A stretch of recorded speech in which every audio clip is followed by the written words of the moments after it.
All right, welcome to the show, everybody. Back for another one. Interesting weekend in college and NFL. We'll get to that. But, boys, how was your weekend? Good. AJ? Good. A little bit of a chainsaw massacre. A little bit. I mean, I feel like the start of the season in general for the last few weeks has been a bit of a chainsaw massacre. So, hey, you know. Well, we got out of Saturday 500, but we lost some juice, right? So that part was good. That Clemson field goal really ticked me off. Between that, Oh, my God. that and the Vanderbilt pick six to go 0-2 out the gates, when we had both of them won, I was like, I just know where this is going to go. And then nighttime, we got Hawaii to come in. Notre Dame got the cover as usual, but they'll never win a big game ever. And then yesterday, I should have just bet the one game I loved for like 6 units, which was the Lions, because we never had to sweat it. But instead, everything I typically do, follow the market, right? We always say it's like stocks. So follow the market and go with a bunch of teams that, are ugly dogs and said, well, I'll hold my nose. And, well, I ended up drowning thanks to the Redskins, the Broncos, and the New York Jets. So, such is life. But I told you the Cardinals. I did say that. I should have gave it out. Yeah, the Cowboys, did cowboy things like they normally do. Can we finally come to the realization? And I can't wait to watch, media today, TV, podcasts. Can we finally get to the point where I want somebody, they'll be my favorite person in the world.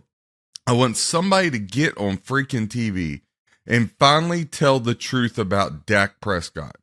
He is an overrated quarterback that is a mediocre 500 quarterback at best.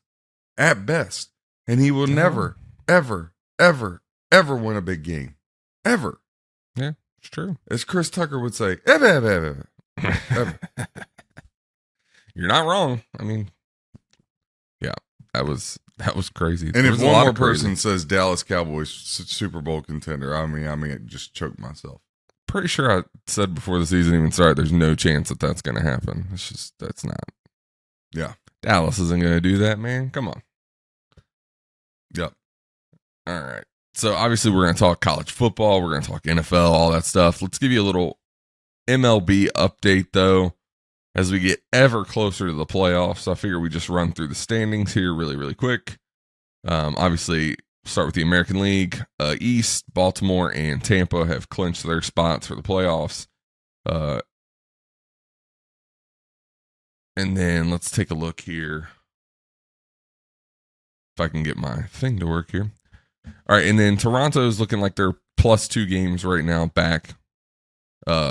Astros are even, and then you have the Mariners half a game back of that. Yankees finally eliminated. I know Aaron Judge said a lot of things need to change. I think that's the understatement of the century. But we'll see if the Yankees actually make any changes. Looking at the National League, obviously you have the Phillies and Diamondbacks. Phillies +5 gives Diamondbacks +0.5. Chicago Cubs hanging in right there. And then you have Miami a game back. And Cincinnati 2.5 games back there. So who do we think, obviously, as we get ever closer to the playoffs here, who do we think grabs these wild card spots? Who do we think's in? Who do we think's out? John, give us your analysis. Well, I don't know what to say, because the Houston Astros keep dropping games against the Kansas City Royals and the Oakland Athletics. So, I mean, I don't know if you can take those buzzards seriously. The Rangers, they've been a train wreck the last month and a half of the season as well. So that AL West, it's a tight race, but nobody's played well. I mean, the Mariners got hot for a while, but that was about it. Yeah. And then when you look over at the National League, I mean, the Pirates are just wrecking people's lives. The Cubs, the Reds, the Cubs finally get in there, then they go on this big 5-game losing streak. So you said in the National League, it's the Phillies. And who are the other two teams? You said the Diamondbacks are up a half game on the Cubbies. Yeah. Who's Philly, in front? Phillies up 5 games, Diamondbacks up a half a game on the Cubs, and then Miami's only a game back, Cincinnati's 2.5 games back, and then you have the Padres 5, the Giants 5. So getting a little squirrely there. Yeah, I mean the Padres, leave it to them. Too little, come on way too late. But Way too late. I think the Cubs eke it out, but they have not been playing good baseball at all. Marlins and Reds just don't have enough. They've both had really good seasons, but they just don't have enough right now. I tell you what, man. A lot of teams limping into the playoff picture right now. Like it's just, it's like the Walking Dead out there. Like the National League, I have no doubt what it's going to be unless the seeding gets messed up. Mm-hmm. But if the seeding works out right, it's Braves Phillies in the National League Championship Series. Like I just can't. Everybody wants to talk about the Dodgers. I just don't think they have the pitching. No. And then the American League, I mean, each day that passes by, one thing's for sure, nobody is as consistent as the Orioles and the Rays. But man, you know what? At this point, I don't know what the odds are, but I'd put a little flyer on the Twinkies. I mean, pick something random. Whoever has the longest shot odds in the American League, throw a little Chick-fil-A money on them. Yeah, and I know you gave Tampa a hard time about not being a good team all They're season. not going anywhere. But you have to impressive season from them. I mean, they have been consistent. Yeah. They do this every year. They're consistent. And they get in the playoffs and they disappear. Yeah, well. Hey, maybe this is their year. It's kind of like Russell Wilson's career. Now you see it, poof. Now you don't. Yeah. Ain't that the truth? So with obviously Judge's comments on the Yankees, a lot needs to change. Do we think that any wholesale changes happen in the Bronx, or do we think status quo and they just roll into next season with the same GM and coach that they have now? Well, they keep saying that Cashman and Boone are going to be back, and if that was to happen, and I'm a Yankee season ticket holder, I mean, I just say we burn it down like the Boston Tea Party, move on. Yeah. I mean, just burn the whole stadium. Why would you go back if those two jokers, if they get to come back, their next career needs to be in politics. Just stay in there for like 40, 50 years and screw a bunch of stuff up and end up millionaires. Because that's the way they run the Yankees. Is an absolute disaster. And again, Steinbrenner must be rolling over in his grave because his son should have just kept playing with Legos because he ain't his daddy. Yeah, I don't understand. We talked about they probably should have made some changes before this season. When you have a season like this with that roster and underperform this badly, how do you not make a change? I don't understand the logic in the Bronx. I don't get it. Obviously something needs to change there, and it seems like we're just going to roll into next year with the same GM and same coach. And I'm not going to be surprised if the same thing happens again. Obviously there's an issue there, and their lack or willing to address it is kind of mind-boggling. But the Yankees have turned into one of those franchises though that just, this is kind of what they do. They find a way to screw things up. I don't get it. Yeah, I mean, when we grew up, that was the team, right? Like they were just it was the evil empire in the Yankees. But right now, they're about as much as a threat as a freaking little turtle at this point. I mean, they're just, and Stanton, they got to think about the money they gave Giancarlo Stanton compared to what he's played and what he's produced, right? And then their farm system, that was supposed to be the thing. Remember this? That's what we all got told. The Yankees farm system is the best in baseball. And all these guys have been duds that have came up.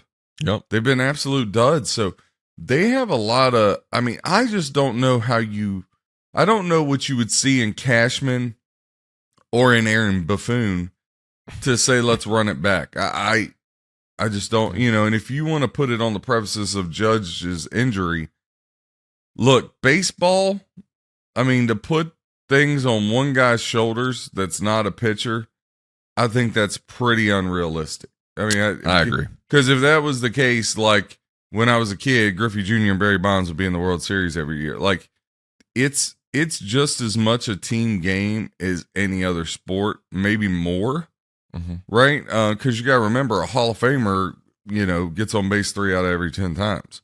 Yep. So, I don't see how you run it back with them. Yep. I mean, you were the agree. worst team in your division. Yep. So, yeah, I mean, and even as bad as Boston has been, they were better than you. So it's not, that's not good. Not a good spot to be for the Yankees. All right, we're going to turn our attention to some college football. Obviously, crazy weekend. We had a lot of good games. And we're going to start with the new AP poll here. Just kind of run through this. John, obviously, we'll get your take as we go through here. But Georgia's still on top. Michigan 2, Texas 3. That did not change. But number 4 did. Ohio State jumps 2 spots to number 4 after beating Notre Dame. Florida State drops a spot to number 5. They were the 4th team. And then Penn State up 1 to number 6. So we'll kind of take this in bite-sized samples here. John, how do you feel about top 6? Well, as usual, the AP, this is what the Pennsville Pouchers do. They get things wrong. And they are an obsessed predator.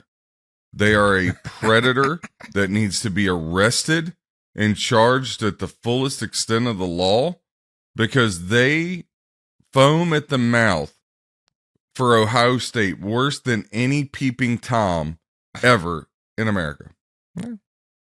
I mean, listen, again, I'm a Notre Dame fan, okay? And I knew I knew what was coming Saturday night. So, it wasn't a surprise. I knew Ohio State was going to win the game because that's just what Notre Dame does, right? That's just what they do. So that doesn't surprise me, right? But what surprises me is you make that win for Ohio State seem like they just won the freaking college football playoff. Yeah. Okay? They have one win over an at best mediocre team. Florida State has 2 wins over a mediocre Clemson team and a really good team in LSU. So explain to me why Ohio State, and this is what they do. They want Ohio State in the college football playoff no matter what, at all cost. At all cost. Okay? And again, unlike gambling, when you're talking about polls, the eye test has to mean something, folks. And if you can, with a straight face, look at Ohio State and tell me that team is better than Florida State, or at this point, even better than USC, you are out your ever-living mind. You're out of your mind, right? Agreed. So, listen, it's okay. Again, Ohio State, they're going to give even more kudos because they'll play Penn State, and after watching their performance Saturday, I just realized how horrible James Franklin is every time I watch it. I can't even watch a Penn State game anymore because they get put on this pedestal, white out, all this, blah, blah, blah, blah, blah. He sucks, man. That guy is a moron. So they'll get kudos for that. And then all they got to do, listen, this is Ohio State every year. If you beat Michigan, you're good. If Ohio State had lost that game to Notre Dame, they wouldn't have they wouldn't have fell further than 7th. Notre Dame loses the game and they want to put them way outside the top 10. That just goes to show the bias. And I don't know where it comes from, but the overwhelming bias for Ohio State. Yep. So, look, Georgia 1, I agree. Michigan number 2, that's what I had. Texas number 3, where is USC in all this? The Pac-12 is the best conference in college football. I was just about to say USC is just biggest drop in the top 10. I mean, you dropped 3 spots? Why? Because they were playing with their food against Arizona State? Yeah, I'm Garrett. So USC is number 3 to me. Number 4 is Florida State. Again, they're the only team in the country with AKA 2 quality wins against preseason could be 2 college football playoff contenders is what everybody said, right? Florida State's got 2 of them jokers. Forget how they won them. Forget that Clemson pooped the bed. They still went on the road and got it. Okay? Yeah, sure. So USC should be 3. Florida State should be 4. Okay. Ohio State, Texas, put Texas 5, Ohio State 6, or Ohio State 5, Texas 6, however you want to do it. And then, okay, Penn State, Washington. Look, I think Washington's legit. I know Penn State's going to choke, so I just can't take them serious, but whatever. But the top 8 I agree with, but I think the order is just absolutely all screwed up. I would keep Oregon 9. And then, again, I just think Utah is getting way too much pub. I think LSU should be 10th. And remember, I said this, LSU's going to find a way to get in that college football playoff. It'll be interesting. Hanging around. Yeah, it'll be interesting to see how it goes as we go along. That LSU-Arkansas game was really, really good. I thought Arkansas was going to get it done. So, obviously, we went through the top 10 there. Notre Dame drops 2 to number 11. I wouldn't put them ahead of Alabama. Okay. Well, Yeah, Alabama number 12. And the Alabama at 12 is interesting too. I think not necessarily to the degree that you're talking about with Penn State, John, but I think they just get this credit from previous past year's performance They do. at this point, really, because they've been Absolutely. playing terrible. And you're going to I have agree them with at that. 12, even Yeah. though they've only dropped 1 to a good Texas team. The only reason they're as high as they are is because Nick Saban's the coach and what they've done in past years, in my opinion here. So I don't get them being as high as they are. Not just because I hate them. LSU would be 10. I would have Oregon 9. I would have LSU 10. And then my 11th and 12th, to be honest with you, again, undefeated 11th has got to be Washington State. I mean, again, Pac-12 best conference in football. They got 2 ranked wins on their schedule that they've won, Wisconsin and Oregon State. Washington State's getting absolutely no credit. Mm-hmm. They should be number 11. And then again, undefeated's got to mean something regardless who you play. I would put Oklahoma 12. And then Really? 13, 14th, you can put your Notre Dame, your Alabama. Again, you got to start looking at here's the problem with these polls for me. I think you have to start looking at, because I think they rank these teams to try to keep them relevant because of who they won the playoff, instead of we need to rank them correctly, because if not, this is why you need a 12-team playoff. Yeah. It just gets manipulated so much. Like, I'm sorry, but like, are you going to tell me, and again, Georgia has no reason to come out of the number 1 slot, but with just the naked eye, can either of you say in confidence that Georgia is overwhelmingly better than a Florida No. State or a USC? No. No, not the I think degree Georgia that just we hasn't saw played anybody, but we talked about that before the season started. Their schedule was So you cakewalk. pencil them over. It's like you go ahead and pencil them over into the playoff, right? But I mean, I'll tell you right now, if the SEC championship game is LSU and Georgia, give me LSU for my lungs. Yeah. I mean, I might not have any of the way I'm betting by now, but if I get there. It's been a rough stretch. All right, so yeah, Oklahoma sitting 14th. We'll go through the rest of these. North Carolina at 15, Washington State at 16, Duke at 17, Miami at 18. They're up 2 spots. I mean, Washington did jump 5 spots to 16. And then you have Oregon State dropping 5 spots to 19. Ole Miss drops 5 spots to 20. Tennessee up 2 spots to 21. Florida up 3 spots to 22. Mizzou makes their appearance in the top 25. They're 23. Kansas at 24. And then Fresno State rounding out the 25. So shout out to the Bulldogs, Fresno State, and the Kansas Jayhawks. Big deal there. But I got to ask again. Okay, Miami 4-0 and Tennessee 3-1. Like, how does anybody in their right mind think Miami and Oregon State's better than Tennessee? agreed. Like, I mean, if those teams matched up, it would be Boat Race City. I love how you Race just City. skated over Mizzou getting in the top 25. Made sure you mentioned Kansas, though. Thank you. Asshole. Missouri's irrelevant. The fact they put them in the top 20. Kansas is irrelevant. Come on, if you're gonna say one, you gotta say the other. Listen, no, Kansas is electric with Daniels at quarterback. Oh, Kansas is electric. I will say this though. I think this is, and again, this is all media driven, and I haven't had a chance. I had my daughter all weekend, so I really haven't had the chance to listen to press conferences or whatever. But the fact that you would drop Colorado all the way out of the top 25, that's a bit much. is again just goes to show the disdain for Coach Prime and what all these pencil pouchers in media really want.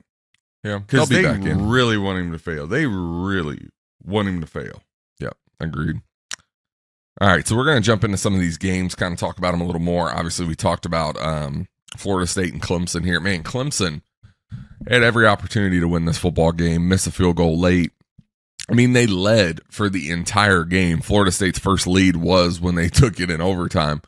Just a missed opportunity from Clemson in a weird, in the past, a type of game you see Clemson win, Clemson get it done.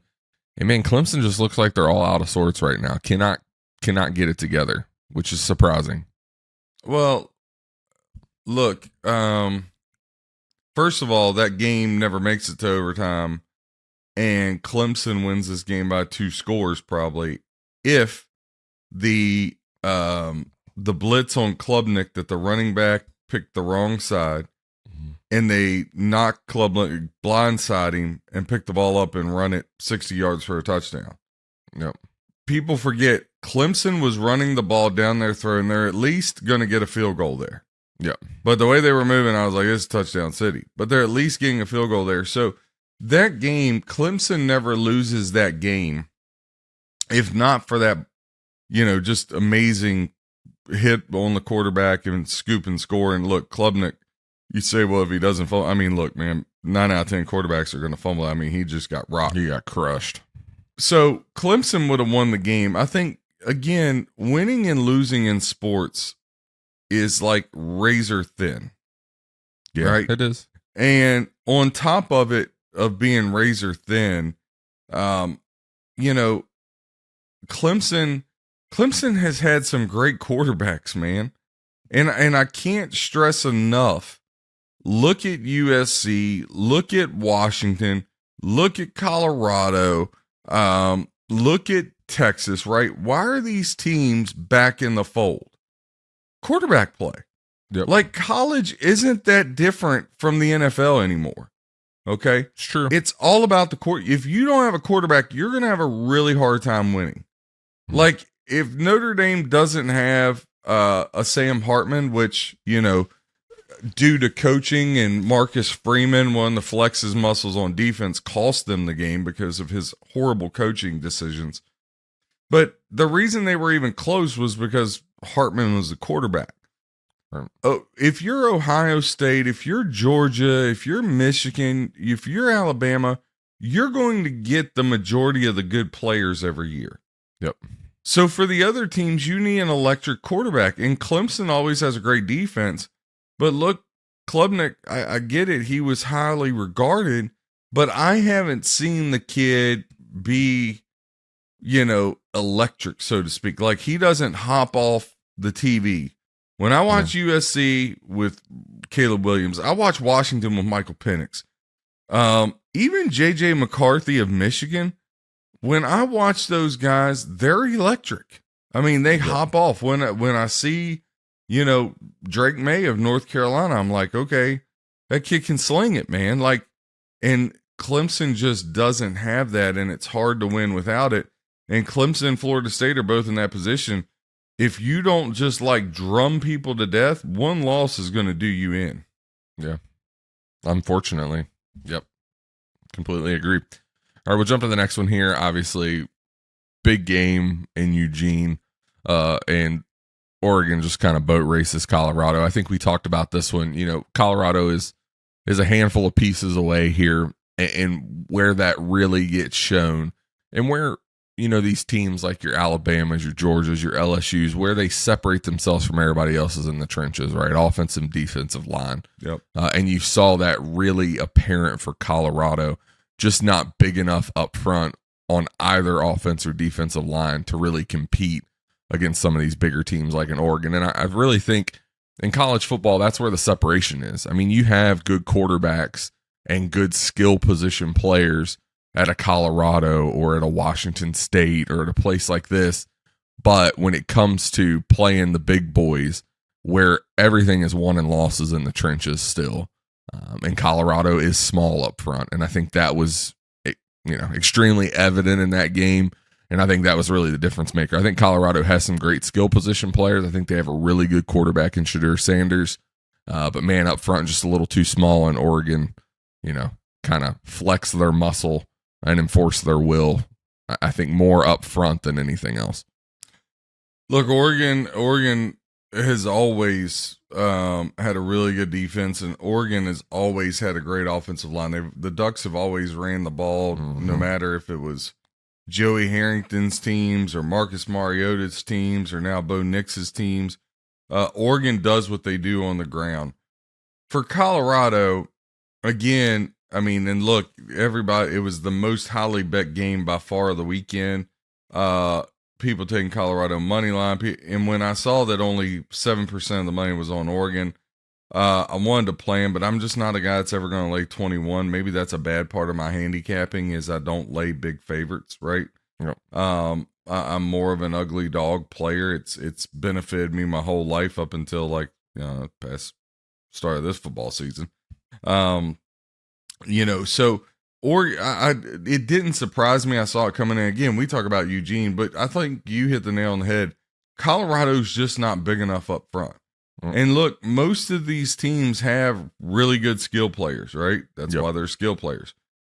It all boils down to, do you have an offensive and defensive line? Do you have a quarterback? Well, Colorado's got a quarterback, but they don't have an offensive and defensive line. Yep. And make no mistake, that's why Prime is saying, hey, we're 7 or 8 dogs. He's talking about 7 or 8 dogs on the line. Yep.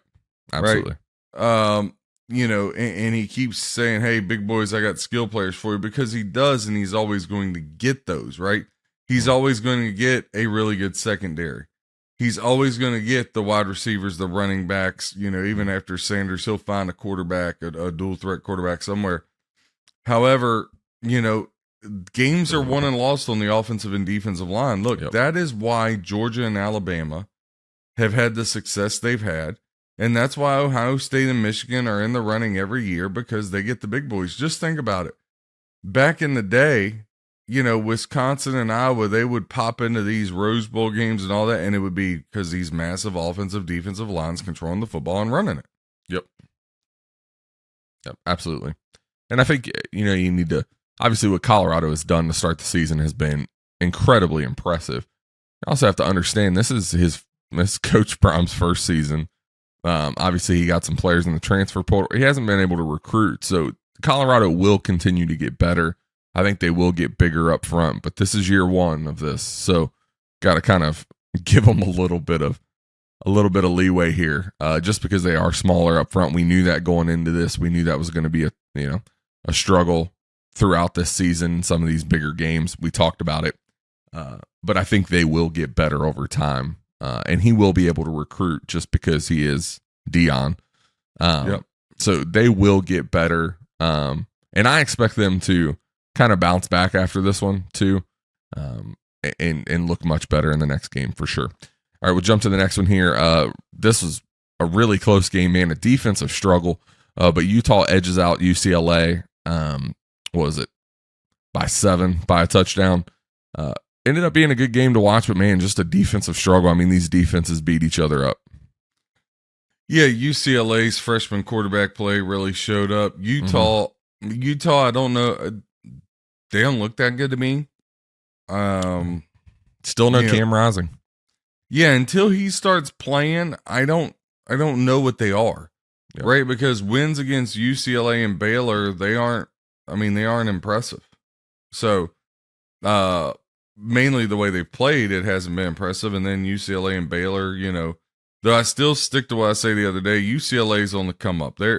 listen, next year and the year after, they'll be highly competitive, but them and Baylor are just not there yet. And that's why I say all this talk about Utah being a top 10 team, I just don't see it right now because I got to see what it looks like with Cam Rising against really good teams. Yep. So next week, they got to go on the road to Beaverton, right? Play the Oregon State Beavers at Oregon State. And, man, I got to tell you, I like the Beavers there. Do we think Rising's back next week, though? I would think so. I think that's a really hard ask for them to go in there with the backup quarterback. That's a tough place to play. The whole state of Oregon's tough. Yeah. I mean, just look, Portland's on fire. I mean, it just, you know. Yeah. No, I think, I think it's been good. Utah's been able to get out of the gate, win their games, even without Rising. So they've been able to kind of weather that storm. I think when he comes back, that offense looks a lot different. I mean, watching that team last year with him at quarterback, they were explosive on offense. So I think once he gets back in the fold, I think they're going to look completely different. I would expect, I think he, is kind of trending in the right direction to probably play this week. So it'll be interesting to see what they really look like with him back in there. But I mean, I think smart from Utah's perspective, though, they felt like the front of their schedule, they could kind of sit him, get him completely right, get him healed, and kind of weather the storm for the first part of the season. Now you get him back. Let's see what Utah can really do. Yep. So we'll jump to the next one here, Alabama and Ole Miss. Alabama gets right in this one a little bit. Looks pretty good against Ole Miss, gets the win. What do we think? Obviously still early in the season, but where do we think the rest of the season goes here for Alabama? Do we think, obviously, still some quarterback issues, which is surprising. Alabama usually has the really good quarterbacks, has good quarterback play. Still struggling a little bit there. Milroe still a bit of a project, but where do we think the trajectory of Alabama's season goes from here? I think it goes up. I mean, listen, man, they got way too much talent not to be good, right? And Milroe is not going to be Tua or Hurts or Bryce Young or Mac Jones. Heck, he might not even be as good as Jake Coker. You know what I mean? AJ McCarron, he's not going to be one of those Alabama quarterbacks that won a national title. But they are Alabama, and they still have St. Nick, and they still have dudes, right? So Alabama is going to navigate through. I still think they lose to LSU, even though it's in Tuscaloosa. So that'll give them 2 losses. Maybe there's a third somewhere. I would have to really dive into their schedule. But look, they're a 9-3, 10-2 team that's going to finish top 15 in the country, possibly playing a New Year's 6. Do I think they get back in the college football playoff picture? I can't see them running the table, and that's what it would take at this point. Yeah, I can't see that. But they're still going to be a solid team. I mean, they're Alabama. And that's, a testament to them. We're talking about a team falling off the map just because they're 9-3 or 10-2. I mean, just think about how odd that sounds. Yeah, they really fell off. Really, what'd they finish? Below 500? Nope, 10-2. I mean, but that's just that's the expectation for Alabama, though. Yeah, that's just the expectation. But I'll tell you one thing: they'll have a quarterback next year. That's for sure. And the other thing is, when you talk about the fall for Alabama, look at what they've been able to accomplish it. And you're starting to see it even now with Georgia. Dan Lanning from Georgia goes to Oregon. When you're a program that's winning, it's no different than in the NFL. What's everybody do? They come and they start plucking your coaching staff. Yep. Right? So think about it. I mean, I feel like Alabama has a new offensive coordinator every freaking year. And they're still 10-2. I mean, even if they went 9-3, I think so. Alabama's always going to be in the mix. As long as St. Nick is on the sidelines, they're always going to be in the mix. I do think that, he's still going to be around another 5-6 years. Yeah, he's not going anywhere. He's not going anywhere. And I think that job, if Dabo can get things rolling back at Clemson, that's a good place for Dabo to slide over, or, Alabama waits it out for Coach Prime. Remember I said that. All right, we'll jump to the next one here. LSU gets the win, survives Arkansas. Man, this was a knockdown, drag out fight. Arkansas put up a fight. I thought they were going to get it done. But really, really good football game. I don't know if you guys got to watch, but man, Arkansas is scrappy. KJ Jefferson, Arkansas scrappy. That's a huge rivalry. That rivalry has produced some amazing games in the past. So look, the fact LSU got out of there with a win, and LSU hasn't looked dominant, but I'm telling you, that team's really good. Again, as the season goes on, Brian Kelly always gets stronger, Chop. Always gets stronger, and he's got more talent than he's ever had. And when it's all said and done, I'm telling you what, I think LSU's holding up the SEC championship trophy down there in Georgia. I really, really believe that. And if they do that, you're not going to be able to keep them out of the playoff. Yep. I mean, they're a really good team. LSU kind of started slow this year like they did last year, but as the season goes on, they definitely are starting to get things rolling. I mean, I won't be surprised to see them win the SEC. I think they have enough talent to win a national title. It's just, are they going to be able to kind of put it all together to make that run? So it'll be interesting to see how this continues to play out. We'll look at the next one here. Obviously, whiteout at Penn State. They blank Iowa. Are you not impressed by this win at all for Penn State? No. Have you ever watched Iowa play? Yeah, it's like watching paint awful. dry. It's not a good time. I mean, they're always hanging around because they're big offensive line, big defensive line. They run the football, but yeah, man, it is tough to watch an Iowa game. Like, I never thought I'd say this, but I mean, if I had the choice of watching Iowa football or two Rainbow Warriors having a sword fight, if you know what I mean, I'd almost side with the two Rainbow Warriors having a sword fight. Right. Yeah. Thanks for that. Yep. I mean, it's horrible. Are you not impressed at all with Penn State? Not impressed with Penn State. Not at all. Yeah, I mean, not at all. Do you hate James Franklin that much? Is it just how did he hurt you? I don't hate anybody. And he seems like a really great man. I think he's a good football coach. I'm not going to take that away. Again, what did you really do at Vanderbilt? A. And B, you have yet to win a big, again, I say this with Penn State. Do not talk to me about anything if it doesn't revolve around Michigan or Ohio State. And until you can beat them both in the same year, okay, you'll always be ranked in the top 10 and you'll always be in the running for the Rose Bowl, but you're not a serious contender. Do you think there's any way they get Ohio State? No. I hear about all these quarterbacks every year, Hackenberg, and no Clifford's the next center. And none of these guys can play in the league, in the NFL. Now this, the new kid. Oh, he, Aller, he's all that. Okay. All right. Yep. Okay. I mean, sure. Gotcha. You know what I mean? Like, I just can't take him serious. Taking Penn State, listen, and I can be objective because I'm a fan. Both of my teams are the exact same. Penn State and Notre Dame are overrated every year. They will get your hopes up and then they will destroy you. You know what I mean? It's like the hot chick. She finally dates you. Next thing you know, you come home and you walk in to her getting pig roasted, right? Jesus I know what's coming. I know what's coming. So why fight it? I'm getting too old to fight the inevitable, Chop. Penn State will get destroyed. No, they won't get destroyed. They'll have the lead on Ohio State for all but the last 3 minutes, and Ohio State will beat them like they always do. And then Michigan will roll them. All right.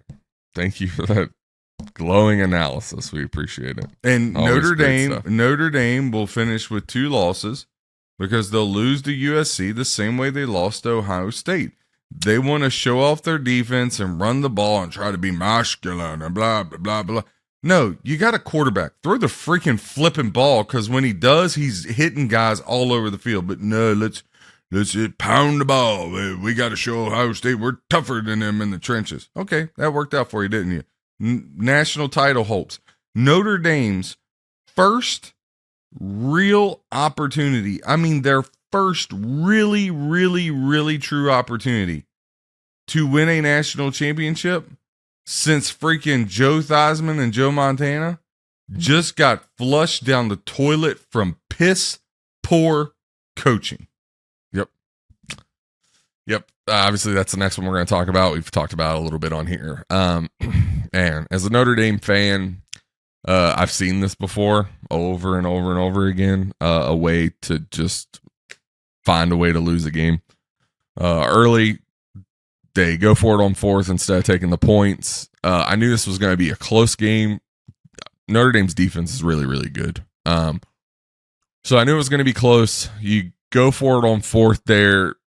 Hartman doesn't get it by inches. I'd rather have the points later in the game. Yeah, it shows you probably should have taken the points. And then you miss a field goal. So we talk about this so much. Bad coaching decisions and situations, and then missed field goals. Like, they always come back to haunt you. When they go for it on fourth, they don't take the points. I told my wife, I was like, Notre Dame's going to lose this game. She's like, there's so much football left. And I'm like, I've seen this before. And then you miss the field goal, and I was like, yeah, there's no way they're winning this football game. Just because points, take the points in those situations. It always comes down to the end. You're always begging for those points at the end. And then, yeah, it's weird. I mean, Notre Dame was running the football really well. Their running backs are tough, but you have Sam Hartman in some of the situations they chose to run the ball instead of letting him do what he does. I mean, Sam Hartman, best quarterback they've had in a very, very long time.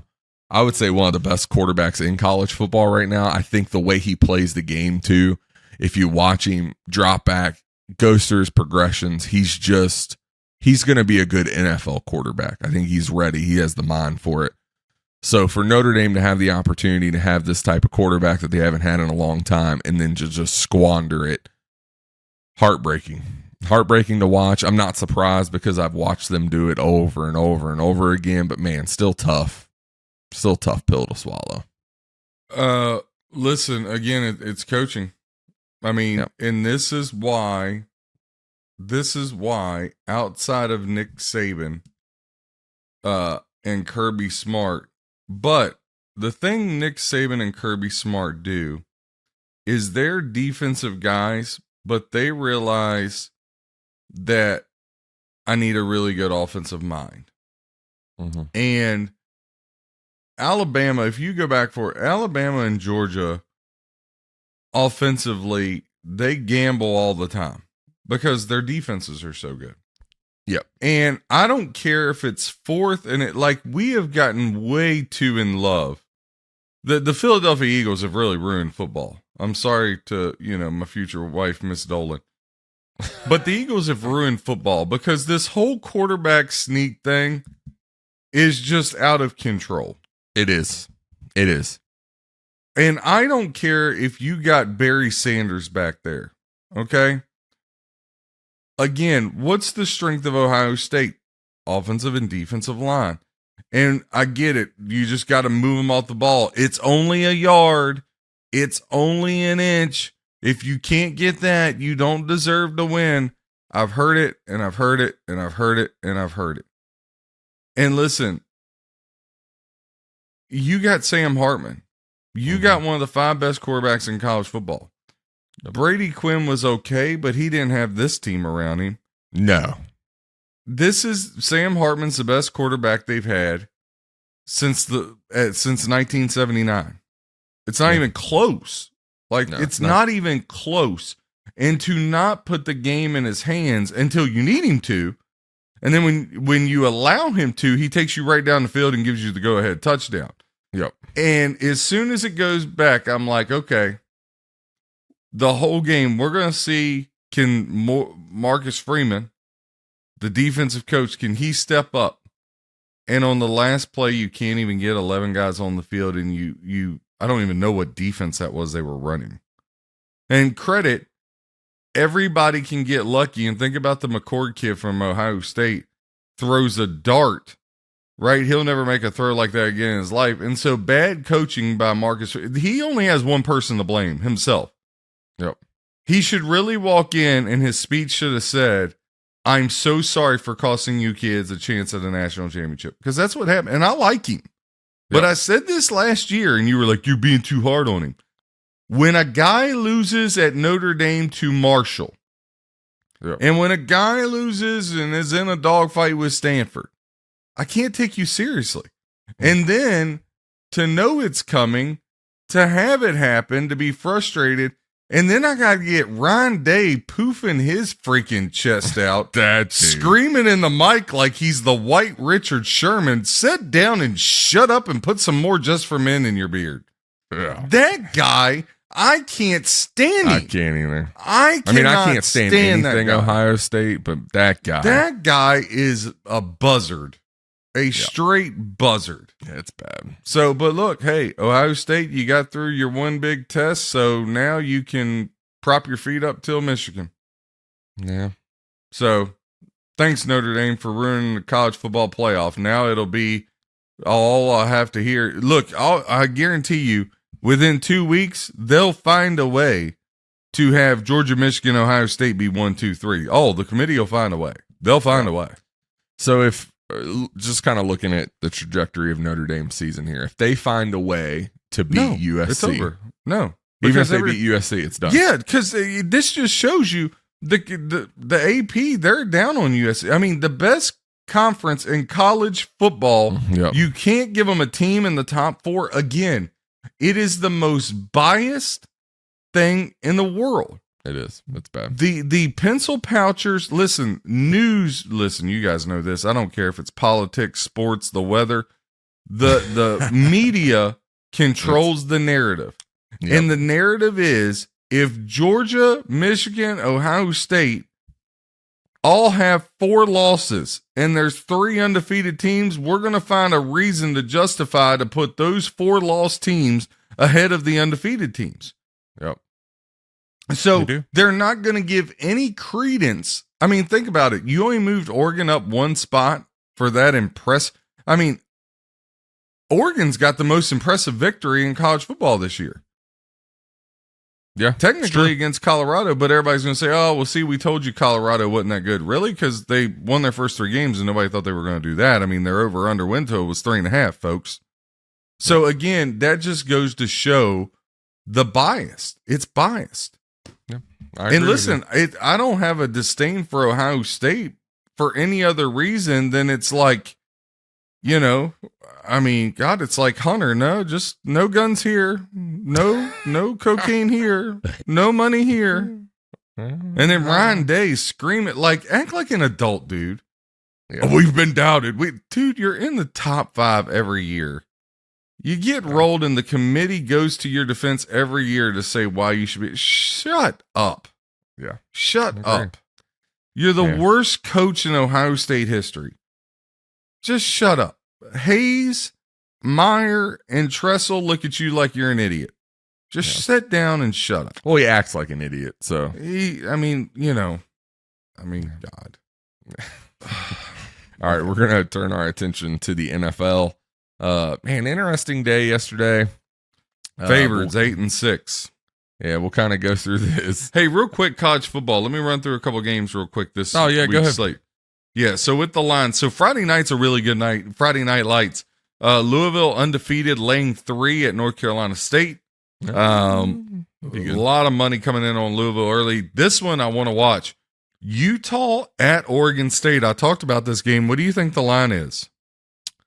Oregon State -2. Very nice job. That right there tells you Utah. Vegas doesn't think Utah's good. See, Vegas should write the polls, not the pencil pouchers. Cincinnati at BYU Friday night. Friday night's loaded. Yeah, that should be a good game. What do you think the line is? Cincinnati. We need some BYU. game show money, some game show music, AJ, for this segment, like Wheel of Fortune or something. Yeah, we'll play Guess That Line. Let's see. Cincinnati at BYU. I'm gonna take Cincinnati -3. No, BYU's -3. No, Texas A&M at Arkansas. Oof. Arkansas. I think Arkansas -3. No, Texas A&M -7 on the road. After what Arkansas just did with LSU, really? Look, I don't make the lines. I just read them. I don't USC agree with that. at Colorado. We'll see if the Buffs can bounce back. But let me tell you something. After watching that defense get shredded, they're going to have their hands full with Caleb Williams. Just, Yep. What do you think the line is? USC minus 20. 23. Yeah. Florida at Kentucky, which Kentucky, shout out to them, 4-0. They're just quietly just creeping on along. Hey, those chrome helmets are pretty cool too. Not bad. All right, Florida at Kentucky. Kentucky minus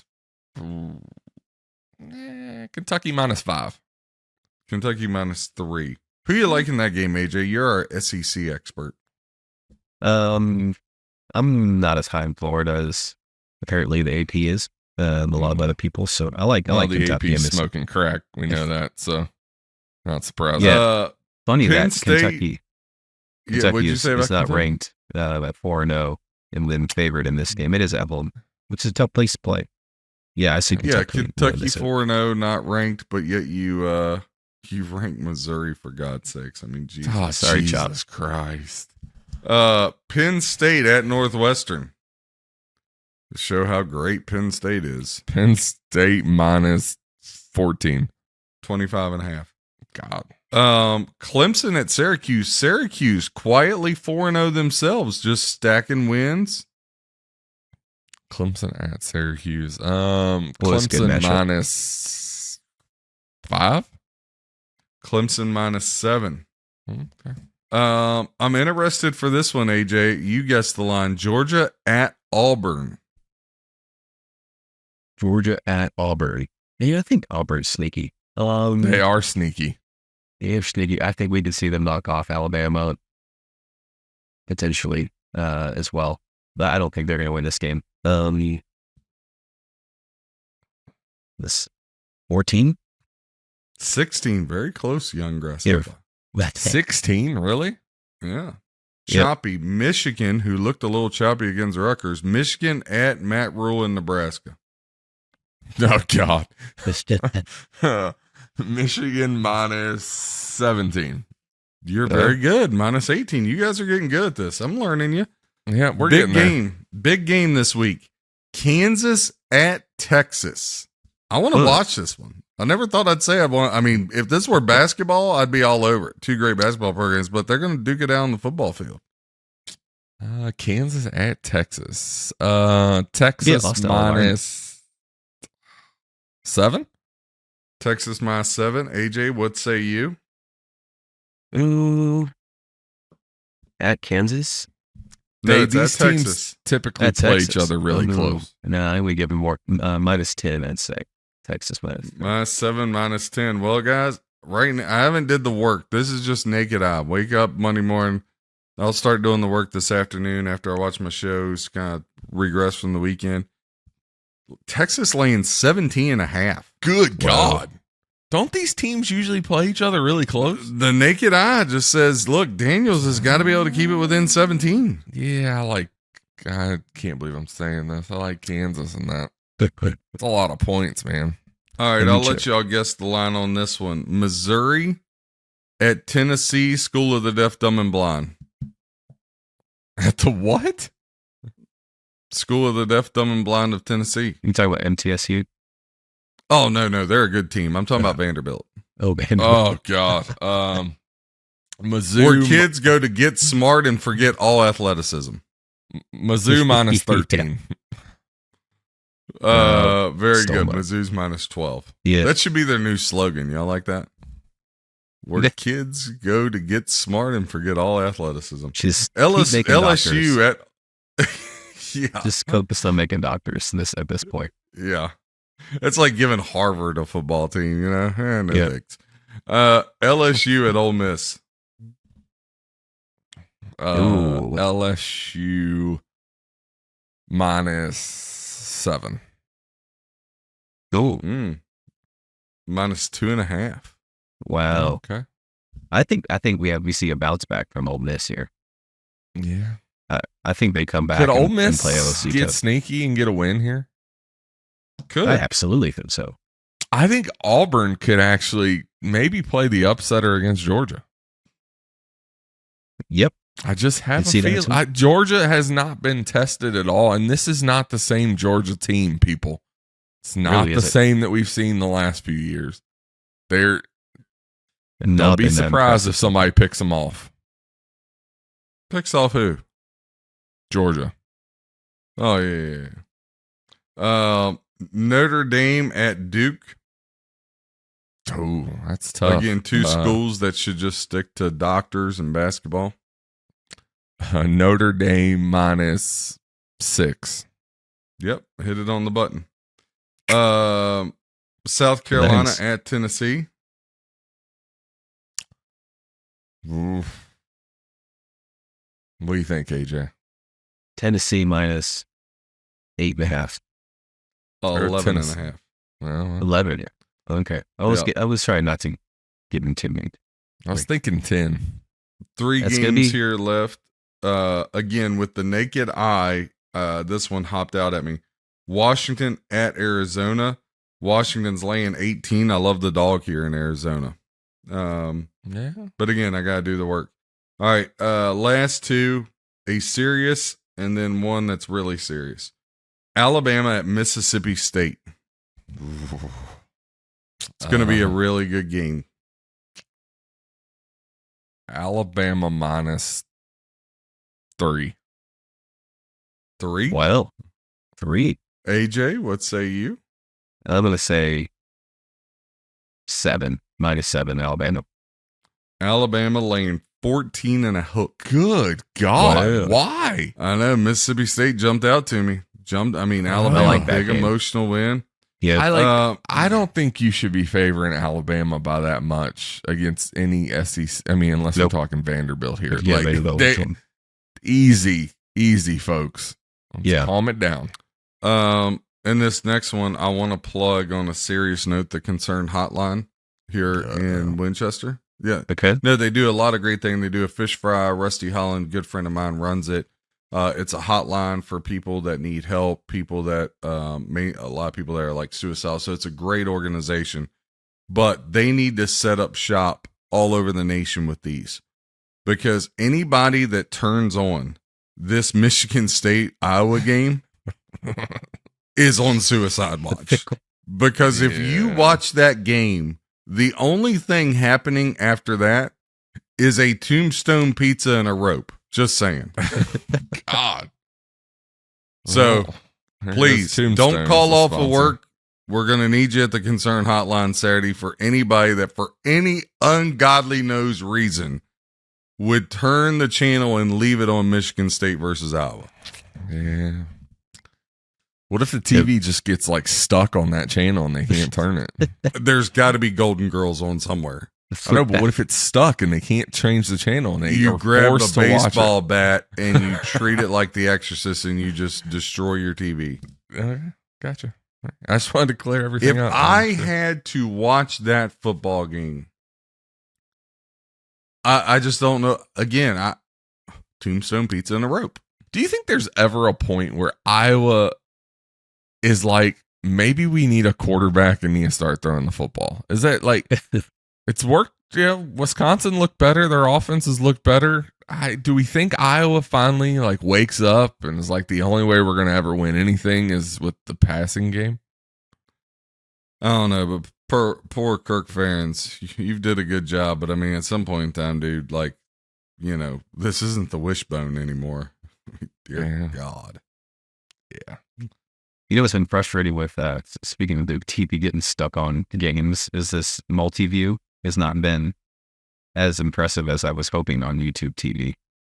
Oh, really? Because I was looking for, there was very clearly the best games that were getting played in that moment were Mhm. Colorado, Alabama, Ole Miss, and obviously I wanted to see Tennessee. But for some reason they don't group certain games together. I Do you think know it's if you guys probably noticed them? with the like providers or whatever the channels are, like Yeah. Fox and But whoever. if you can watch it dealing with. normally, why would you? You know what I'm saying? Like, Yeah. it wasn't like it was a blacked out game. It was just that was. I had to switch back and forth, which was frustrating. They Yeah, kept these so multi-view it's- games are kind of funny.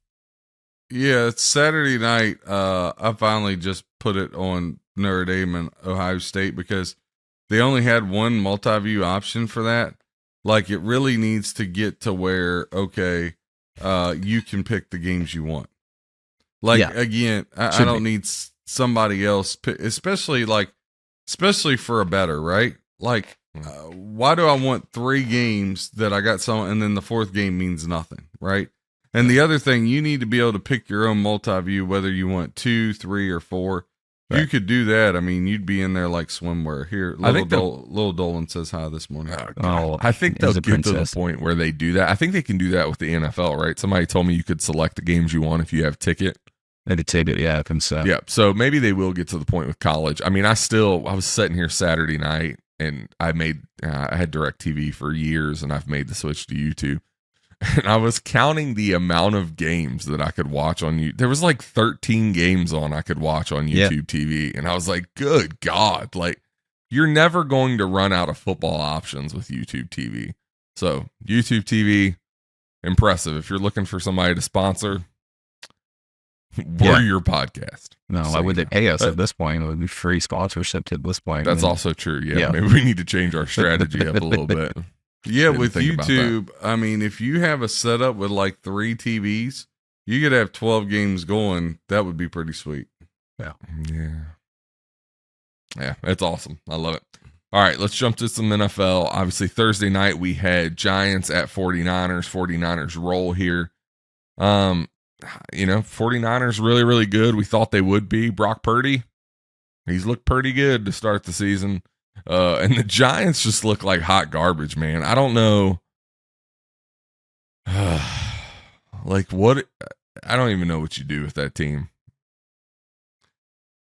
Well, it's tough because you're married to Daniel Jones now, right? So if you're married to Daniel Jones, you don't have a lot of options, right? So, do you think they're regretting that contract already? 3 games in? I thought about that because I criticized them. But look, man, as I watch the quarterback play, and again, I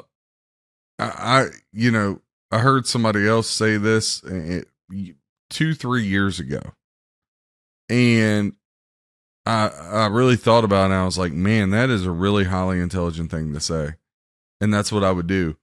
If you don't have Mahomes, Burrow, Allen,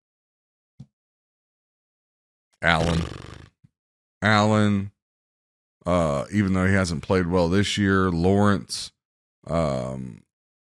Lamar, I guess I would throw in there. Yeah. If you don't have one of those guys, I'm drafting a quarterback every year.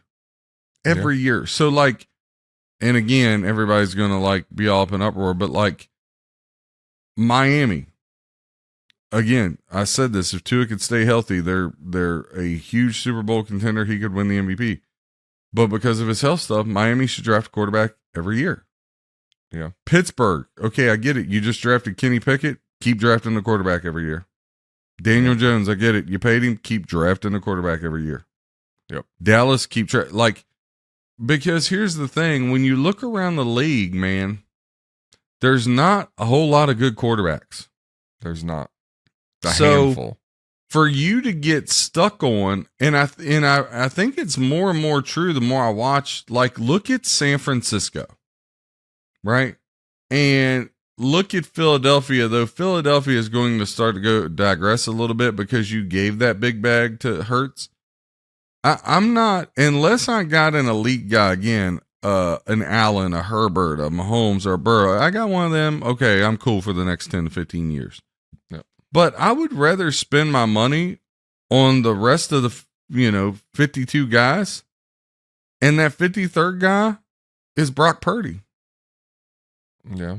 I just would. I'd rather find the guy that can, like, manage the game. And that doesn't mean your first round pick, you draft a quarterback, but somewhere 3rd, 4th, 5th, like, and you should have a quarterback coach that's highly focused on developing these guys and staying away from these massive contracts. Like, again, when Daniel Jones gets $40 million, and he hasn't played bad, the guy hasn't had time to throw the freaking football. Yeah. But true. Think about when you swing and miss, like the Niners swung and missed with Trey Lance, or like the Jets swung and missed with Zach Wilson, or, Yeah, I'm trying to think. The Raiders, they got all these nice pieces, but they settle for old Jimmy G, right? Like, when you look at this, which I think they should go ahead and put Aiden O'Connell in now and just see if he's got something so they know if they need to draft another one. And again, if that makes your starting quarterback uncomfortable, then so be it. It makes them freaking uncomfortable. Yeah. Because what if the Eagles hadn't drafted Hurts behind Wentz? Where would they be right now? Right. Yep. Good point. You know what I mean? That period that Washington got all that criticism for drafting Cousins the same year as RG3. Well, what if they didn't? Yeah. Right. So I would draft a quarterback. If you don't have one of them top 5-6 guys, you need to draft a quarterback every single stinking year. Well, I just took one with the number 1 pick last year. Don't care. I got to find the guy. I got to find the guy that can get it done. Every year, there's always a quarterback that tends to drop pretty low too. Yep. Much lower than they came in being touted in the draft. So you could always get something at great value just to have around. Yeah, we talked about this year's draft, all the quarterback value in the later rounds, 2nd, 3rd, and 4th round. I mean, there was a ton of good quarterbacks that we thought could be good NFL quarterbacks that fell into the later rounds. So there's always those guys. And two, you have to look at some of these schools outside of like the big ones. I mean, you have to kind of broaden your search because, Alabama, obviously, Ohio State, we see how those quarterbacks typically fare. Not very good. People keep drafting them, but like look to some of these other schools. I mean, that's how you got an Aiden O'Connell and things like that, because those guys end up being a little bit better in the NFL than the top big name guys. So, yeah.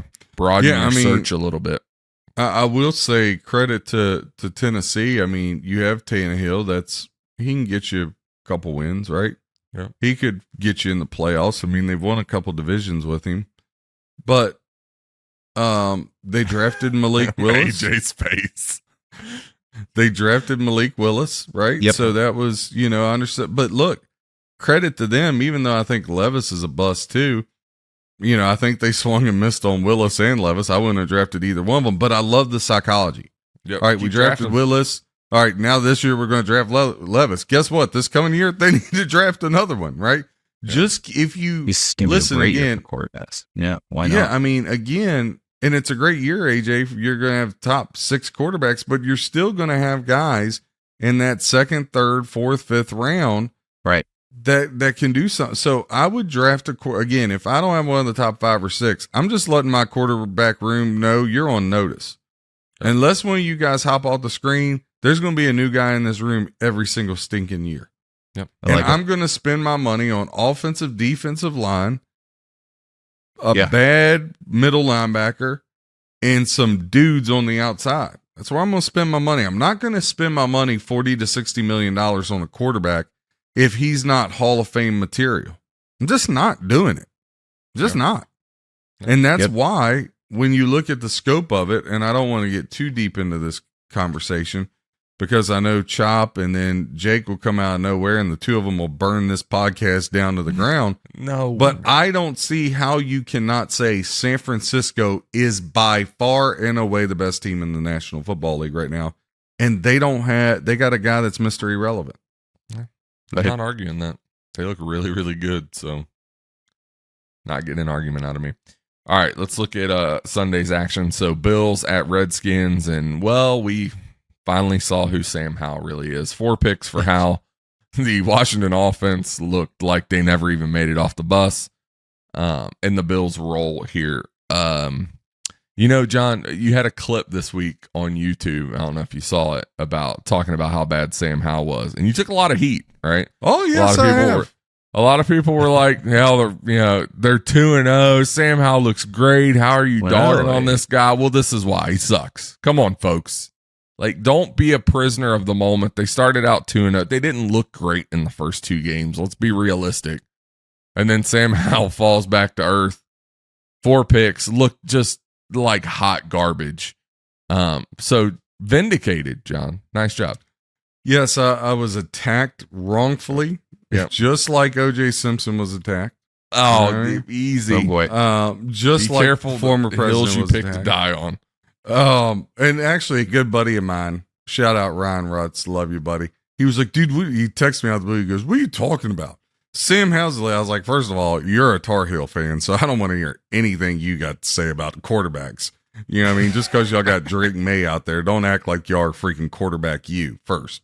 Second of all, Sam Howell blows. And I've been saying this from the very beginning. Before his last year, he pooped the bed at North Carolina. The year before when they were like, Sam Howell could be the number 1 pick next year. I was like, what? The guy with the porn stash, but on a 12-year-old head, like body? Like, that guy? You think that guy's good? And, then I'm like, all right, the weather and Eric Bieniemy. And here's my problem with Washington. You say, well, John, you gave Washington out plus 6.5 to everybody. I did because all the money was on Buffalo. It closed 82% of the money was on the Bills. And the line dropped a point because of weather from 6.5 to 5.5. But when I gave it out, it was 6.5. And I thought, okay, it's an ugly dog, but Washington will hang in there. But I never thought Washington would win the game. I was betting it based off a backdoor cover and because, again, how you study markets. However, they should have lost to the Cardinals, which shout out to Jonathan Gannon, right? And what the Cardinals are doing and how they're playing with little talent. Yep. And then you won a game at Denver that you really should have lost because Denver was up 21-3 on you. And now after what we saw Denver do yesterday, I wouldn't brag about that win to freaking a cockroach in the closet right now. Right? Like I would just be like, did y'all beat Denver? But Denver, we never played Denver. Who? I mean, I wouldn't even take credit for the win. I'd just be like, they weren't on our schedule. Washington is so frustrating. And again, I didn't have time to tweet out, X out, whatever you call it these days. But it's just like Notre Dame. The Washington Redskins the whole franchise needs to do 3 things. A, change the name back to the Redskins because it's not offensive to anybody. Native Americans want it back. It celebrates Native Americans. It's just a bunch of white freaking politicians trying to make something out of nothing, right? Agreed. That's number 1. Number 2, they need to fire Ron Rivera because what he has been allowed to do his whole career is malpractice from a coaching standpoint. I mean, it's really smart. I mean, that guy, how he has gotten away with being a head coach and I've heard he's a wonderful man. I've heard if you meet him, he's great. He was a great defensive coordinator there with, I believe, the Bears. He was on that group that John Madden had with Andy Reid and Ron Rivera, that work on rules in the game. He's done, but as a head coach, that's not your lane, dude. Yeah, some guys just aren't cut out to be head coaches. He is not a head coach. So get a job with the NFL with all the rule changes. There's a place for him. He's not a bad person. He's just a crappy head coach. Always has been, always will be. And I've taken heat on that from people. Yeah, I'm sorry that I got the offensive coordinator's name right. It doesn't hide the fact he still sucks. And number 3, can we find a franchise quarterback? Because the last time we had one was 1986 when Joe Theismann got his leg snapped on Monday Night Football. Yeah, like a twig. Mark Rippon was a 1-year wonder. Doug Williams was broken down and got on a 3-game run. I appreciate both of them. I love both of them. But we have not had you could make the argument, and I started with the bad teams, right? Like the Lions, the Cardinals. We haven't had a legit franchise quarterback. We're probably the only franchise in the last 35 years that hasn't had at least one for a run of 5 to 7 years. I mean, just think about it. At least the Cardinals had Palmer and Kurt Warner, and say what you want. They drafted Kyler Murray. Murray's had some phenomenal years. I mean, he's gotten them in the playoffs, regardless if he's playing video games or not. The Lions had Matt Stafford. Yeah. Right? Browns, maybe? Deshaun Watson and Baker Mayfield? Well, yeah. I mean, that is better than what Washington's had. So, Washington, and I'm going to say this. Well, I'm Washington sure I'll had get Cousins. Yeah, I'll pass. Washington has one of the top 5 rosters, top to bottom, in the National Football League. And it's just sad that coaching and quarterback play will keep them out of it. And to be honest with you, I mean, like, you look at that defense. Everybody was touting Dallas's defense going into yesterday but now all the stats have changed. But Washington, they were tied with Dallas in every statistic. And we're getting no pub. That defense is nasty. That defensive line, you got 4 first-round picks on it. Sweat, Young, Jonathan Allen, Payne. That team is legit. Yep. But at this point, it just sucks because I know what's going to happen. Exactly what I said. They're going to finish 6-11 or 7-10 and be stuck and not have a good draft pick in the top 3. And I'm telling you what, new ownership, which shout out to Magic Johnson. He was doing a bunch of stuff with kids out in the community this week. They're just doing some great stuff. But listen, I don't care about the next 8 years. I'm offering up as many first-round picks as it takes to get into the top 3. Yep. The Bears got 2 first-round picks. The Cardinals got 2 picks. Look, the first 4 of the first 7 picks in the draft could be controlled by the Bears and Cardinals. You have got to find a way to get the number 1 pick. I don't care what you give up. I don't care what you have to do. If not, you're going to waste this team because Sam Howell doesn't even deserve to be a backup. He is a 3rd-string emergency quarterback at best in this league. And anybody that thinks different, you're biased because you're related to him, you love North Carolina, or you're just a flat-out moron. All right. Thanks. Well, I'm glad you let me get that out. Yeah, man, you went on a tangent there. All right, we'll jump to the next one. Colts Dude at blows. Ravens. San Francisco homeless person. That's where he belongs. Colts at Ravens. Colts get the win here with Gardner Minshew at quarterback in overtime. I said, be careful, Gardner Minshew. Pretty good. Stashy McStasherson. Yep. He finds a way. What was the guy that was dressed up in the movie? Was it Dodgeball? Ben Stiller? Ben Stiller. Yeah. And had Ben the mustache and the mullet. That's kind of like Minshew. Yeah, a little bit. It's kind of what he looks like. What was his name? Oh my gosh, that's so funny. Look, again, we just talked about this. You know, the Ravens. I keep hearing former MVP, and I would just like to elaborate on that. That's why the word former is in front of it. Yeah. Former means you had a really great year. A lot of people have had really great years. Mm-hmm. I'm looking for great career, not year, career. Yeah. Look, Jackson, I'm not saying he's not a wonderful talent, but the guy's never been able to win a big game. And the guy, I mean, I can't take you seriously when you drop a game at home to a poor team. But hey, look, that poor team's 2-1. So, hey, what do I know? Yeah. White Goodman. That's look at Lamar. What's his name? White Goodman. White Goodman. That's what we're calling him. I mean, you look at Lamar's stats. So 22 of 31, 202 yards, no touchdowns through the air, 101 yards on the ground, 2 touchdowns. I mean, we talk about these teams that, and I get Lamar's a little different, right? He's, his legs are a huge part of his game. But you ask these quarterbacks to also be running backs. I mean, the Bills do it too. I just don't think that's a recipe for long-term success or long-term health of your quarterback. I'm with you. Yep. Titans at Browns. Browns roll here, 27-3. Browns, I mean, looking pretty good to start the season here. In Tennessee struggling a bit. AJ, would you blow it up? I was allowed to have.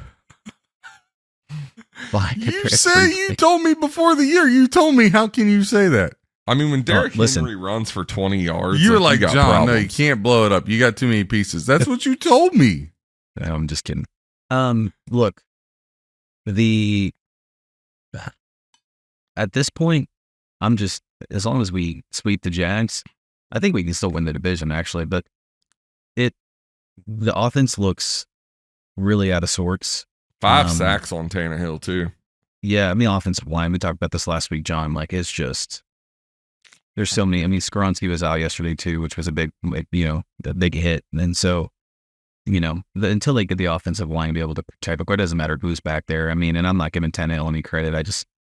I think that Tim Kelly, offensive coordinator, doesn't have a good feel for the playbook yet as far as, the tempo and what they want to do. So, yeah, Derrick Henry's not getting anything going. It's really tough to watch. It was probably the worst offensive performance I think I've seen from the Titans in a very long time. Yeah. In a very, very long time. Just to not be able to get in. Look, I am. I would almost. There's a couple teams I would almost rather be a fan of at this point because of the way they play, and I just don't understand why we can't get out there and just throw the ball around with the pieces we have. Burks, Hopkins, Chig. Just throw the ball. Just throw it around. I don't care if it gets picked off, but to watch this like anemic offense that can't run it, that throws dink and dunks and outside screens, and it's just so frustrating. Just throw the ball around the yard. I mean, at this point, like, why not? What do you have to lose? There's teams I'm watching I'm watching teams like the Falcons and the Packers, and I'm not going to even say the Dolphins, but it's like they're throwing the ball at least, and at least there's something happening in the game that it's exciting. It's just like, this is just so painful to watch at this point. So are they not throwing it because that's Vrabel's mentality? Or are they not throwing it because they don't like Ryan Tannehill? And my question would be, if you're going to say Tannehill, then why not put Levis in now? I was just thinking the exact same thing. Like, at least see what you got. You know what you have with Tannehill. You know what you have with Malik. Yeah. Put Levis in and see what you got. Yeah. Well, I'm not convinced that it is Tannehill is the issue. I think that it does come from a coaching mentality. It comes from this small ball, take him and drag him down in the mud, try and eke out wins at the very end of the game. This is how they've done it for the last couple of years, and it's so frustrating because then you lose close games, and then you're screwed. And then there's games like this where you have to actually throw it, you have to actually push the ball down the field, and you can't play that small ball game anymore. And then there's nothing there. So I think it's a combination of the offensive line not being able to protect. I think it's a fact that you have someone like Derrick Henry back there, and maybe Derrick Henry is not the best fit anymore, just because he's back there and he's such a presence, and you feel like you have to use him, you have to run him. That like you almost kind of know what to do with that situation, and so it's like they don't have an identity right now, right?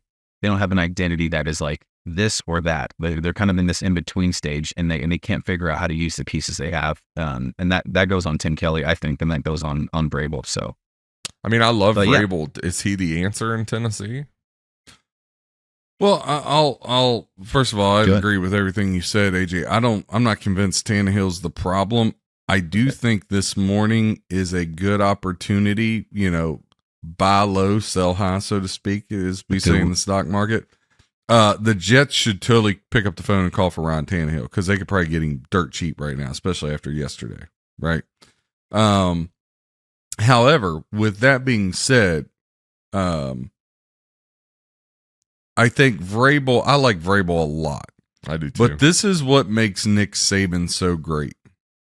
And whether it's college or pro, it doesn't matter.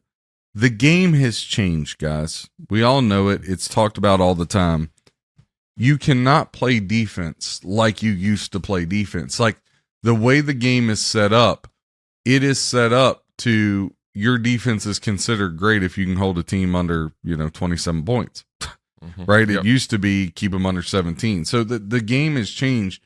The only way a defensive head coach can be a successful head coach, in my opinion, he has to have a really good offensive coordinator, and he has to keep his opinions about offense out of it, even when it comes to fourth downs and stuff. Yep. And that's Vrabel's problem. It's Ron Rivera's problem. Look at this Eberflus guy in Chicago. I hired a D coordinator. I'm not saying Justin Fields. I never thought he was that great anyway. Yeah. But I have to at least give the kid the runway of, I don't know because they haven't put anybody like, I don't know. Is it he sucks like I thought he was, or does he have talent but he don't have good coaching? Because you got a defensive coordinator that I hired you to build a great defense so my quarterback that we drafted doesn't have to do that much, and you give up 40. So, like, that guy, I mean, I hate to call for somebody's job, but people, throw stones at me all the time, so it is what it is. Why would you not fire that guy this morning? Yeah. It's rough right now. I mean, why would you not fire that guy? Because you're hoping that this week you play Denver and you're like, all right, one of us got to win. You know what I mean? Is that your hope? So, like, when you're looking at these defensive head coaches, and shout out to Jonathan Gann of Arizona, because he's a defensive guy, and I was like, eh. But look, he's letting them, like, he's staying out of it. Yep. Right? And to be a defensive head coach, you're already behind the 8 ball. If you try to stand by this, I'm a defensive guy, man, I just really don't see a path to success for you. I just really don't see a long-term path to success. Yeah.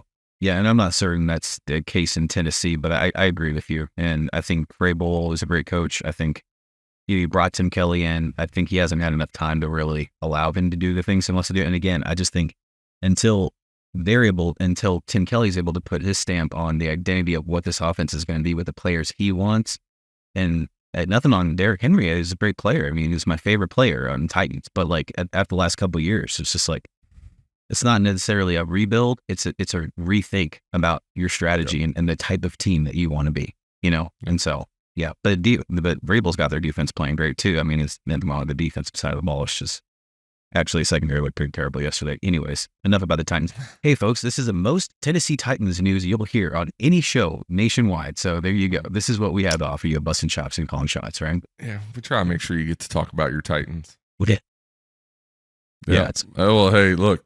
The Tidies got massaged by Watson yesterday. They did. All right, we'll talk about, obviously, this just absolute blowout. And I was chatting with AJ before we started recording.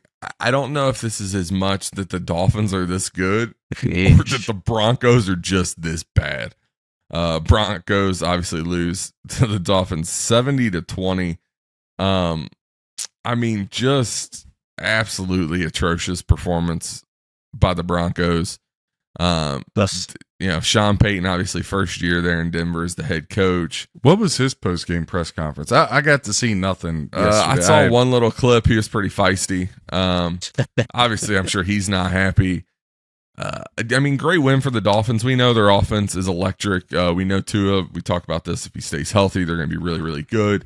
But the Dolphins aren't, like, they're not nobody's this good. Like, putting up 70 in the NFL, there's a reason why it doesn't happen ever, because typically teams are pretty close. The Broncos are just hot garbage. Like, I don't know what else to say. Their defense that is typically really, really good is awful. Russell Wilson, not very good. Running game wasn't great.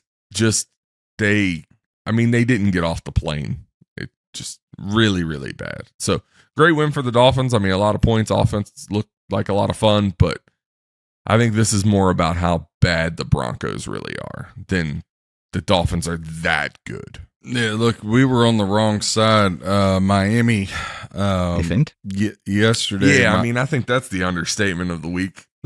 Well, Miami was the second, let me refrain here. Miami was the tied for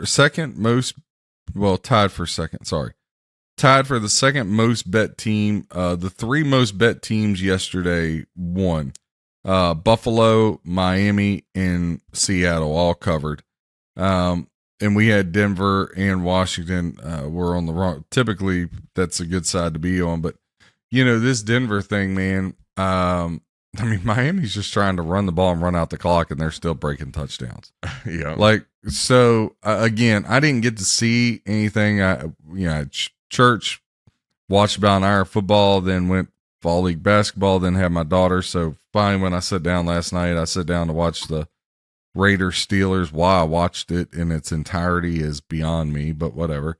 But when I was checking scores before we started our basketball game, I was like, all right, well, Miami's up 14-0, then Denver scored 7, then Miami scored, then Denver comes back, it's 21-10. I'm like, all right, this is going to set up like I think Denver's going to hang around, Miami's going to be up 14, 17 points the whole game, and then we're going to get a backdoor late. Well, a backdoor happened, all right. Russell Wilson, he was on the hit the shower list last week, right? Mm-hmm. And he was in the top 3. And I told you what happens when you drop the soap. And well, Russell Wilson got backdoored after he dropped the soap this week. I mean, it was a bad episode of Prison Heat for him. Okay. Like literally in the shower room, all the guys turned to him and said, "You sure do got a pretty mouth." And just him and that Jerry curl hair had a tough time in the shower. Let's just put it that way. Yeah, it's not good. Is it really on him though? Not a bad day. 306 yards for, 1 touchdown. He did have 1 interception. I mean, 83.9 rating. And was it really all on him? It's not all on him. No, I'm not saying it's all on him, but I think, we talked about this. We think this is the last year of Russell Wilson in Denver. I think call about the way this season has started, this is the last year of Russell Wilson in Denver. Yeah, I don't want to put it all on Russell Wilson, but I will say this, and I'm a Sean Payton guy. I like him. Anybody that comes from that Bill Parcells tree, I'm a fan of. But I do have to say, maybe we shouldn't anoint the guy God, right? I said this you put weeks up 70 ago, points. You gave me so much shit. No, I didn't. Yes, you did. And where you go matters. And what I mean by that is you're taking over a roster that was a roster built for Vic Fangio and his defense, which his defense for Miami showed up yesterday. And Sean Payton, for whatever reason, Rex Ryan was supposed to be the defensive coordinator with the Broncos. Was supposed to be on Payton's staff, didn't get the job. Sean Payton might want to call him up, and you say, "Well, John, that's only 3 games in." Look, a performance like that, you got to get the attention of the building somehow. Yep, you got to get the attention of the building. So, Rex, whatever ESPN's paying him, Sean Payton, you need to pay him double, bring him in. But this is, we made the joke about warm weather guy and cold weather. This was my biggest reason. My joke was the warm weather and all that, but what are you going to Denver to do? Peyton Manning's not there. John Elway isn't there. Denver has never been a high-profile destination for free agents. And when I looked up and down the roster, why are you going there? Yeah. And then even worse, you're in the AFC West where Mahomes and Herbert are going to be around for the next 15 years. And on top of that, I know the Raiders aren't great, but look, the Raiders they're Vegas. So they're always going to be an attractive place that has some good free agents, and they'll be around 500 every year, but they're going to be a tough out for division teams. So why would you go there? There's nothing there. Why would you go? And now on top of it, okay, you get off Russell Wilson, that's great, but you don't have a first round pick until 2057. It's also because you gave them all up. So that's my thing. Even though they suck, do you realize they could end up with the number 1 pick and not even get the pick in the first round? So why would you go? And I think this was a huge misstep by Peyton as to where if he just sat around a little bit. I mean, I would have rather have went to Arizona and dealt with the Kyler Murray issue, knowing I got 2 picks probably in the top 5 this year. Yeah. And again, the weather's much nicer. And I think about 17 to 20 million reasons why he went there. But then he goes, well, if it's all about money. If it's all about money, what happens if you have 3 losing seasons? People are going to remember not your Super Bowl and how great you were with the Saints and how you were really good on NFL Fox because you were highly intelligent and you sometimes people this is the problem with smart people. Sometimes they outthink themselves. Ugh. Not wrong. Not wrong. No issues of that happening on this show. Not at all. Yeah, not even a little bit. All right, we'll look at the next one here. Patriots at Jets. Hey, Patriots get a win here. 15-10. They break the losing streak. The Jets. Not very good. I don't know what the Jets do at this point. Zach Wilson, obviously not the answer. I mean, these teams always play each other tough. Belichick's defense is always going to be really good, but yeah, the Jets got to figure out an option here at quarterback. Well, so here's the deal with this puppy. Well, the Chargers Jets teaser, double unit teaser, that got across the finish line, and the triple unit lines. Thank God for those 5 units on those 2 plays, or it could have been a really rough Sunday. It saved us from being a bloodbath. But the Jets +3, man, to be honest with you, behind the Lions was my favorite play.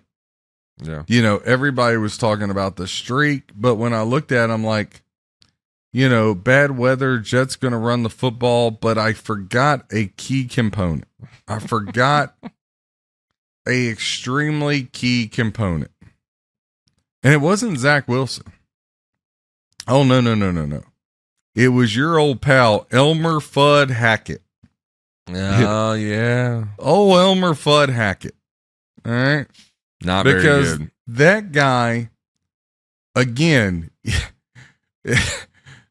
what he's done to get that job, I mean, give that guy a ski mask and a gun and a bank, there's no difference. I mean, he has fleeced, and everybody knows he sucks. Everybody knows the only reason every job you've gotten is because you're Aaron Rodgers' Starbucks runner, you're Kawasaki runner, right? He's back on the You know Kawasaki. what I mean? So everybody knows that's why you got a job. That guy, I mean, he's horrible. As Charles Barkley was so horrible. I mean, I put this more on Hackett than I do on Zach Wilson. Here's the problem for Jets ownership. Aaron probably doesn't come back if you fire his boy.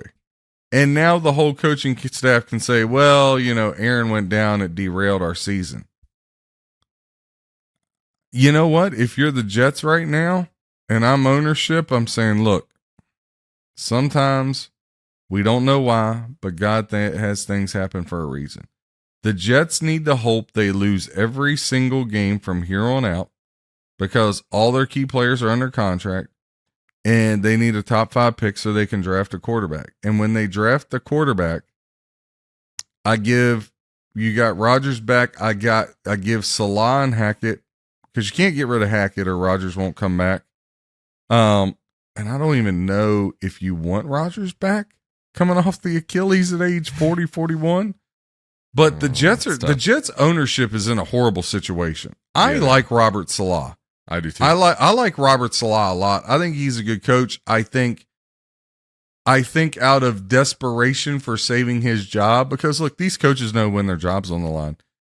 He had to hire Nathaniel Hackett so he could get Aaron Rodgers, so he could get off of Zach Wilson, and now he's back in the hole with a word. This was worse than last year, because now not only do you have Zach Wilson, you have Zach Wilson and Nathaniel Hackett together. I mean, like, Robert Salah's got to be like, why me? Like, I mean, I sold out knowing Nathaniel Hackett was a moron, but I did it so I could get a Hall of Fame quarterback because he's really the one that's going to run the offense, not Hackett. Now he goes down. Now I'm stuck with Zach Wilson and Nathaniel Hackett. Yeah, it's not a good place to be. I mean, there can't be a worse situation other than Russell Wilson in a prison shower dropping the soap, right? So if you're the Jets ownership, I don't know what you do other than you got to draft a quarterback. And this morning I would be on the phone like a madman. Tannehill, Kirk Cousins would be nice. Yep, I was just with the talent, that. but here's the problem: the Jets' offensive line is so bad. You have got to have a mobile quarterback. Kirk's not. At least Tannehill could get away. But you have got to find something quick. And I don't the problem is, like, I keep racking my brain. There's really nobody out there for them to go get, man. That's the problem. Is like in a bad way. Yeah, I mean, Carson Wentz doesn't solve your issues. I mean, I keep going. I was thinking it might about this. help. Carson Wentz could help. I mean, I guess it couldn't get any worse. He can't be worse. Is he than not Zach playing? Wilson. Huh? Where's Perseus? He's sitting at home Not sitting Is at he? home. in his Fruit of the Looms, playing with his banana, waiting for the phone to ring. I have a question with the Jets. Like, what happened to Dalvin Cook? Like, he was such a prolific That's runner, great in the pass game, and like he had 8 carries for 18 yards yesterday. Like, And how many carries did Brees Hall have? 12 for 18. Yeah, so you only ran His it 20 longest run times. was 7 yards. Again, it just play calling, man. Nathaniel Hackett, like I said, they're in just a horrible. I mean, they're in such a horrible position. It's I not tell good. you what, man, it would be, again, I would get on the phone with Tannehill, or with Tennessee rather. Can I get Tannehill? I would call up San Francisco's probably not gonna. Well, Darnold was already there. It's probably too hard to try to repair that relationship. Yeah, That one's probably done. I mean, Marcus Mariota. I'd rather keep Zach Wilson. I'd rather have Mariota. At least he move around a little bit. What about this? If the Bears go to 0-4, why don't you pick up the phone and say, "Hey, we'll give you a 4th rounder for Justin Fields." Yeah, I mean, And you just tell Justin Fields, "Look, you're playing backyard ball. Our line stinks. You want to run around? Here you go. It's like a puppy in the backyard. Have at it." yeah, maybe. Yeah, they're just. I mean, they're in a really And bad I'll be spot. honest with you, I don't know how much Aaron Rodgers would have changed it because that line is that bad. It's not good. And then, I mean, we had the question marks in the preseason, and we knew, the offensive line wasn't great. I don't think we knew it was this bad. But yeah, I mean, your question. I mean, Rodgers got hurt in the first game, right? But with that offensive line, he was almost bound to get hurt no matter what. Maybe not that bad of an injury, but that offensive line's rough. All right, we'll jump to the next. If you had a line that was worth anything, Phillip Rivers would be a nice piece. But Okay, you can't put him in there behind that line. no, God, he'll get killed. Yep. All right, we'll jump to the next one here. Falcons at Lions. Lions take care of business here, 20-6. They were in control the entire game. But they are who we thought Lions, they were. I mean, off to a good start, 2-1. No, I think it's more about the Falcons. They are who we thought they were. Yeah, I mean, Everybody that. toting the Falcons 2-0. Yep. Tell them, Coach, the Falcons are a fraud. Might have a really good play caller in Arthur Smith. You might have some weapons. But look, Desmond Ridder, again, this just goes back to my point. You have got to have you need to draft a quarterback every year. And this is why when I say Jared Goff is the 10th best quarterback, you are like, you're crazy. All right, start counting them off. Do not tell me Dak is better than him. Please do not even go down that road. Do not tell me Daniel Jones is. So, like, that just goes back to my point. You need to draft one every year. I mean, the Lions, even with golf, they need to draft a quarterback. Like, again, you don't have one of those top 5-6 guys. You need to draft one. And the Falcons, they got some nice pieces. But if Desmond Ritter's what you're trotting out there, I'd rather have Malik the Freak. No. You wouldn't. All right, we'll jump to the next one here. Saints at Packers. Packers get the win 18-17. Saints were in control of this one early. Packers came back, found a way to win. And then, obviously, you have a little injury here with Derek Carr. I think they're saying AC strain. So, better than it could have been, but a little banged up for Carr. Green Bay in love. In love. Yeah, I mean, they're off to a pretty You good know start. what I mean? Listen, just goes back to well-run franchises. Yeah, Right? absolutely. I agree. Well-run franchises. That's all this is. All I heard yesterday, Bakhtari's out. Their 2 best offensive players, Watson and Jones, are out again, blah, blah, blah. And Jordan Love and Matt LaFleur just keep stacking dubs. Keep stacking the, and awesome for that fan base. I mean, Look, I'm not saying Jordan Love's going to be a Hall of Famer like Aaron Rodgers or Brett Favre, but how refreshing for an organization that does everything the right way, and you have a prima donna go off and to do his own thing, and you don't hear anything. It was two different narratives. Aaron Rodgers, he's at Swiftie concerts, he's courtside of the Knicks, he's on Hard Knocks, he's turned over a new leaf since his retreat, and he's about to develop, and all this praise for Rodgers, and then all I heard was, Jordan Love doesn't pop. Jordan Love sucks. Packers aren't comfortable with Jordan Love. This, I'm like, is that so? Funny how, things change quickly. Yep. Yeah, Love's off to a good start. He's looked good so far, for sure. We'll look at the next one here. Texans at Jags. Texans get the big win here. Stroud looked good, 37-17. John, what has happened to your Jacksonville Jaguars? No reason to fret here. No reason to fret. Struggling a little bit. Listen, this one, I tried to cheat. I lost my Circa Survivor. I had two of them, and I am officially out of the contest. I had one on Jacksonville and one on Dallas. So there you go. Jeez. Yeah, yesterday was a very rough day. But look, Jacksonville, and this is just, I said Houston earlier in the week with the points, and then I was like, I'm just going to put Jags in this little money line parlay, and I'm using them in Survivor. They've lost 9 of the last 10 against Houston. Now they've lost 10 of the last 11. So am I worried about the Jaguars? Absolutely not. They're going to go to London and sweep these 2 games in London. But look, they just don't play Houston well. I mean, when a team beats you 10 out of 11 times, I don't know what you want me to say. Right? And Kansas City, they had a bad week of practice. They're a young team still, man. They got hot. Look, they won 9 out of 10 from last year through week 1 of this year. But they're a young team, and they got to get it figured out. I got faith in Peterson. Lawrence, I almost feel like this has started off being his sophomore slump, right? Yeah. Because he didn't have a true rookie year because of the Urban Meyer situation. So when I look at, I'm not worried about Jacksonville, but man, they've really squandered an opportunity that I really feel like they should be 3-0. Like, they outplayed the Chiefs. They just did. And to not win that game shows where Kansas City's at as a championship team and organization, and has been there and can gut out a win. Mm-hmm. And it showed the inexperience of a Jacksonville team that's on the come up, but they're just not on. I mean, obviously Lawrence isn't on the level of a Mahomes, but the team isn't there yet. Wait, say that again, just real quick. Yeah. I want to make sure everyone heard it. I've never said Lawrence is better than Mahomes. That's never came out of my mouth. I just want to make sure we clear things up on here. I think somebody's an idiot if they think Pat Mahomes isn't the best quarterback in the NFL. Yeah, I mean, I think that's it's what far I'm and away. What I'm saying is I look at Trevor Lawrence, and that's a guy that can have a Hall of Fame career and win 2 Super Bowls. Oh, absolutely. I don't think there's anything wrong with that, right? He's going to beat Pat Mahomes in some playoff games. That doesn't make him better. Yeah, right. Just a slow start for him.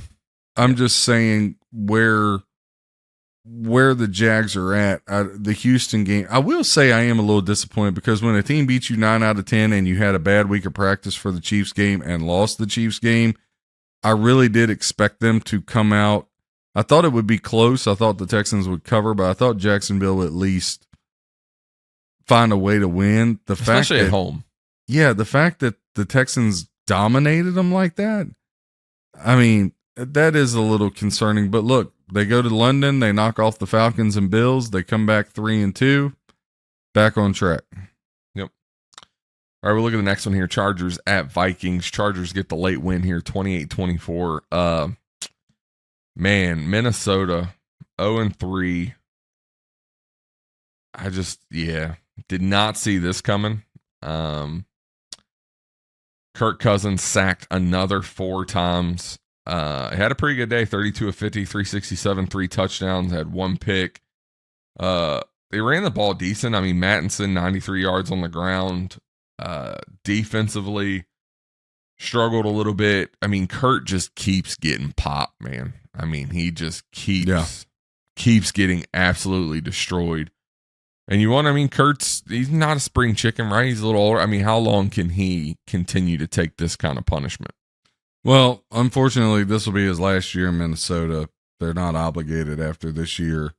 I don't even know where the best spot for him to land would be. But he's done it. Staley, he didn't get off the hit the shower list, but man, he almost dropped that soap, and then his defense down there saved him. Really close, Sam. Really close. And look, the Chargers aren't a good team either. You know what I mean? Yeah. Both of these teams have so much talent. Yep. But they're just not good teams, man. In Minnesota, everybody said they were going to take a step back. I said no, either them or Detroit. One of them will be in the NFC Championship game. But look, the Vikings could easily be 3-0 right now, just as much as they're 0-3. It just, Yeah. And looking at Kirk Cousins here to start the season, the first 3 games, 96 of 138, 70% completion, 1,075 yards. He's averaging 7.8 yards per play, 9 touchdowns, 2 interceptions, a 108.2 rating. Like, actually, he's doing everything he can do. Actually, I'll take that back.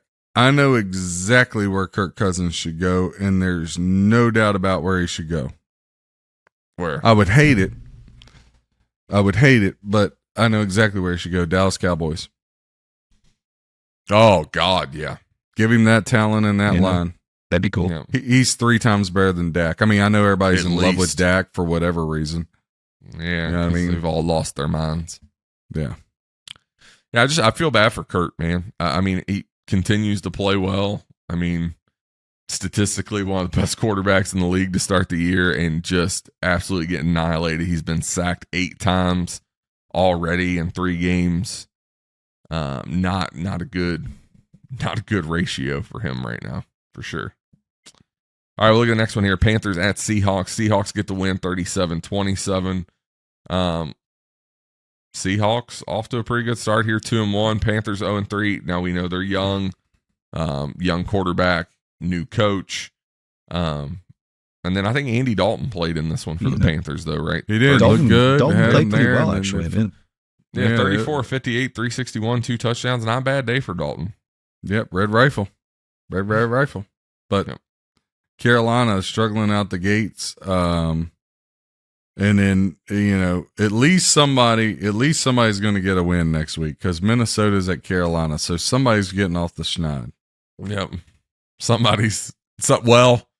We say that, but a tie is always an option. That'd be great, right? Yeah. It's like Denver and Chicago. What if it ends like 6-6? Yeah. What if Denver and Chicago and then Minnesota and Carolina, both games end in a tie and they still are winless? God. That'd be rough. All right. Next one here. Cowboys at Cardinals. Cardinals get the win 28-16. Man, Cowboys struggling. Dak Prescott, 25 of 40, 249, a touchdown and a pick. 24 yards on the ground. Josh Dobbs, 17 of 21, 189 and a touchdown. But Arizona ran the ball really, really well. 30 carries, 222 yards, and 2 touchdowns. So as good as that Dallas defense is, man, Arizona carved them up on the ground. Well, I haven't had a chance to listen to anything, but I can't wait for big media to talk about the Cowboys today. Yeah. And I absolutely cannot wait for Jerry Jones's response after all week he made the comment, Mike McCarthy needs a standing ovation and should take a bow. It just goes to show in life, sometimes instead of taking a victory lap, you just need to hide and be real. What's the word they call it? Humble. Humble. There you go. Yeah, Humble. there you go. Little humble pie. Yeah. Listen, Dallas has a great defense. Diggs, him going down is going to impact him, but they're still going to have a great defense. But listen, Dallas is not a good team. They're just not. Yeah. Okay? And again, they rolled past the Giants and the Jets. Okay. Yeah. You rolled past the Giants and the Jets and you lost to the Cardinals. I mean, come on now. Like, how can we even have that conversation?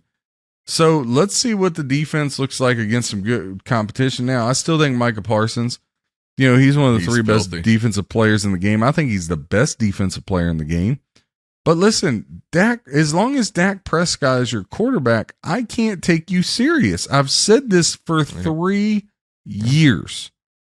And everybody keeps acting like this kid is the next freaking Peyton Manning. He's a really nice kid. Seems like a really humble young man. He's never in trouble. I get it. Brother commits suicide, goes through his mom's day. He's just a stand-up guy. He takes things on. He's always faced adversity. I appreciate who he is as a human being, but who you are as a human being and who you are in your profession, just like right now as a professional bettor, I suck. I suck right now. Okay? So and we appreciate you not pulling any punches. No, it's horrible, right? But on the flip side of it, like, let's stop acting like this guy is going to, we keep talking, every time I turn on this TV, Super Bowl or bust, Super Bowl, and I'm like, oh my God, how many times this is an every year occurrence? Why can't we just say they're always going to have one of the 5 most talented rosters and always fall short? Why can't we talk about that? I would much rather talk about, listen, the whole, whether it's ESPN, Fox, whoever, it should all be geared towards the Chiefs, the Dolphins, the 49ers, the impressiveness of Jordan Love, right? And that's what today's focus should be on. Not let's talk about the Cowboys 87 different ways of what they did or didn't do, because I don't know why anybody would be surprised. Like, it shocks me that anybody would be surprised that happened. It really would. I get you. All right, we'll jump to the next one here. A lot of talk around this game for a lot of different reasons. Bears at the Chiefs. Chiefs get the win 41-10. Offense looked good. That defense looks tough. Obviously, the Bears not very good, so we'll, curb that a little bit. But Patrick Mahomes looked good. The offense kind of got rolling. I thought this was a bit of a get-right game for Kansas City, and they did. Mahomes 24-33, 272, and 3 touchdowns. Isaiah Pacheco looked good on the ground, 15 carries, 62 yards. Hilaire looked good on the ground. They were able to move the ball, 153 rushing yards for the Chiefs, 2 touchdowns.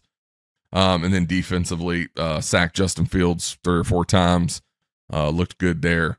So Chiefs offense gets right. And then the other, probably the bigger story of this game than the actual game itself. Oh, yeah. Obviously, there's been a lot of talk leading up to this about Taylor Swift and Travis Kelce maybe being an item.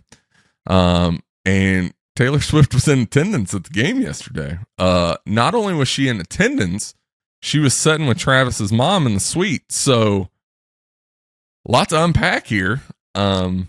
I thought maybe it was a joke, and then she showed up. So I think there has been more on sports media, more on Twitter, more on just general news about Taylor Swift being at the Chiefs game than the Chiefs' impressive win 41-10 over the Bears. So how do we feel about all this? I joked with my wife last night. I was like, does this make me a Swiftie now? Like, I don't even know. What do we feel about this situation? Well, I will say the person that had the greatest performance yesterday and had the best day in that stadium was the guy that Taylor Swift chest bumped in the suite. Because I was like, man, if I was that dude, like, security would have had to carry me out. I'd have been like, she touched me first. Jeez. So, hey, look, man. 2 people fall in love. Who am I to deny them? Yeah, I'm a fan of love. I was kind of excited about it. So, and it's really exciting to me because when I watch this unfold, this is exactly how I picture it going down with me and Aaron Dolan. Yeah, sure. God.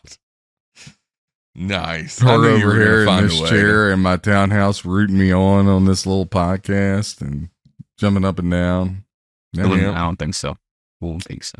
Hey, Jay, what's your take on that? She looked like she was chatting it up with his mom. She looked super excited watching the game.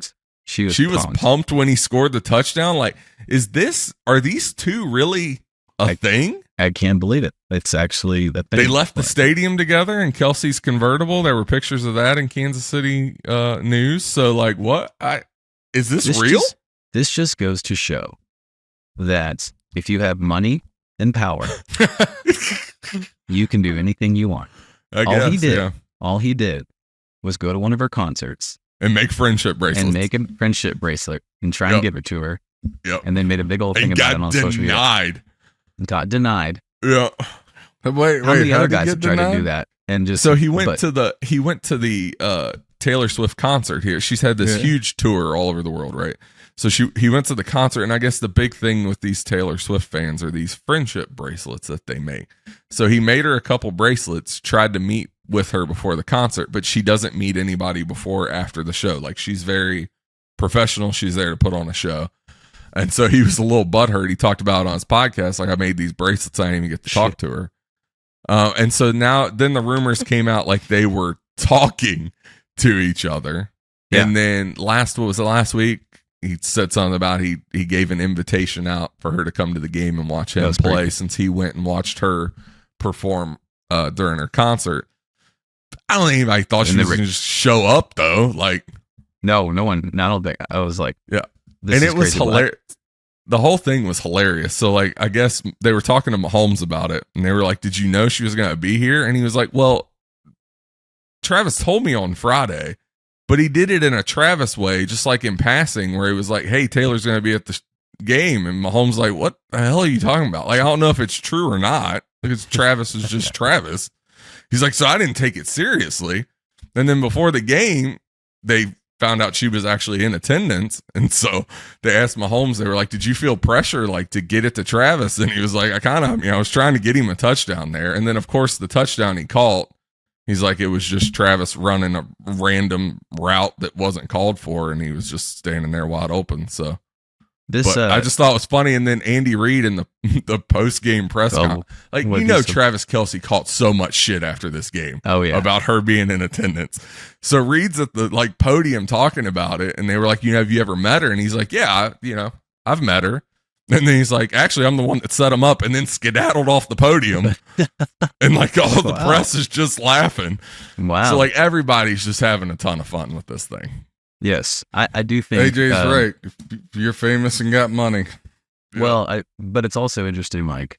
I'm sure Travis is having a great time right now and everything, but you're a badass dude. Obviously the best tight end in the league, and got everybody arguably of all time. Now you're on also State Farm commercials with old Pat. He's riding high right now, but you better watch out, buddy. She's a killer. She's a killer. That's what McAfee said. He was like, "We're happy for you, but be careful. Like, you have to be on your best behavior." As someone who knows as a friend early in her career that they were kind of talking for a little while, and had a song written about him, literally. You better be careful, guy. This is all I had to say, and I'll just leave with this.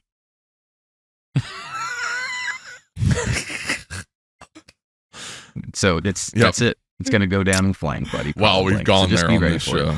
It's interesting. Nice. I don't even know what to say. It's going to be interesting to see how this plays out. The thing with her, though, she's a huge Eagles fan. She was in Chiefs gear yesterday. Is that like, are they going to throw batteries at her? Like, I have questions now about her Eagles. Well, no, because his brother plays for the Eagles, so it's all good. Like, she's in the family. Yeah, that's true. Is she going to be like Donna Kelsey, sporting one of those like half Eagles, half Chiefs? Like, I have questions. The way they played yesterday, I feel like she needs to be in attendance every week. I'm just extremely happy for them, because I can't wait. I know this is exactly what it's going to look like when me and Aaron Dolan meet. Oh, jeez. Money and power thing, that was friendship bracelets. The money and power. I don't have money, but I can make friendship bracelets. I gotta get John, my 8-year-old back that's over the here. key, maybe. You got to make some friendship bracelets, and you got to figure out a way to get them to Aaron Dolan. Got you. Check. There you go. That's it. There. See, we'll know what I'll be. Take a page of the guys. Don't call me today about any business stuff. Today's friendship bracelet day.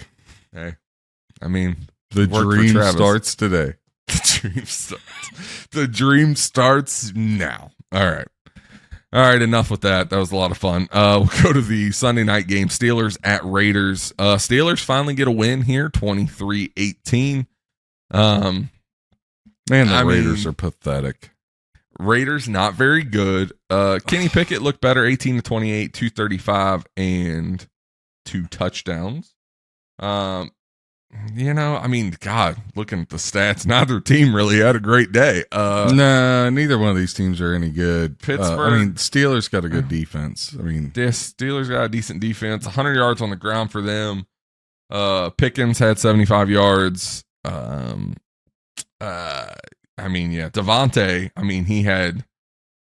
Devontae Adams had a good day, 13 catches, 172 yards, 2 touchdowns. How the hell do you have Devontae have a day like that and you still lose? And even Jacoby Myers, 7 receptions, 85 yards. Like I said, man, they're loaded. Oh, I'd see it. Never mind. 3 picks from Jimmy G. Look, that's what did it.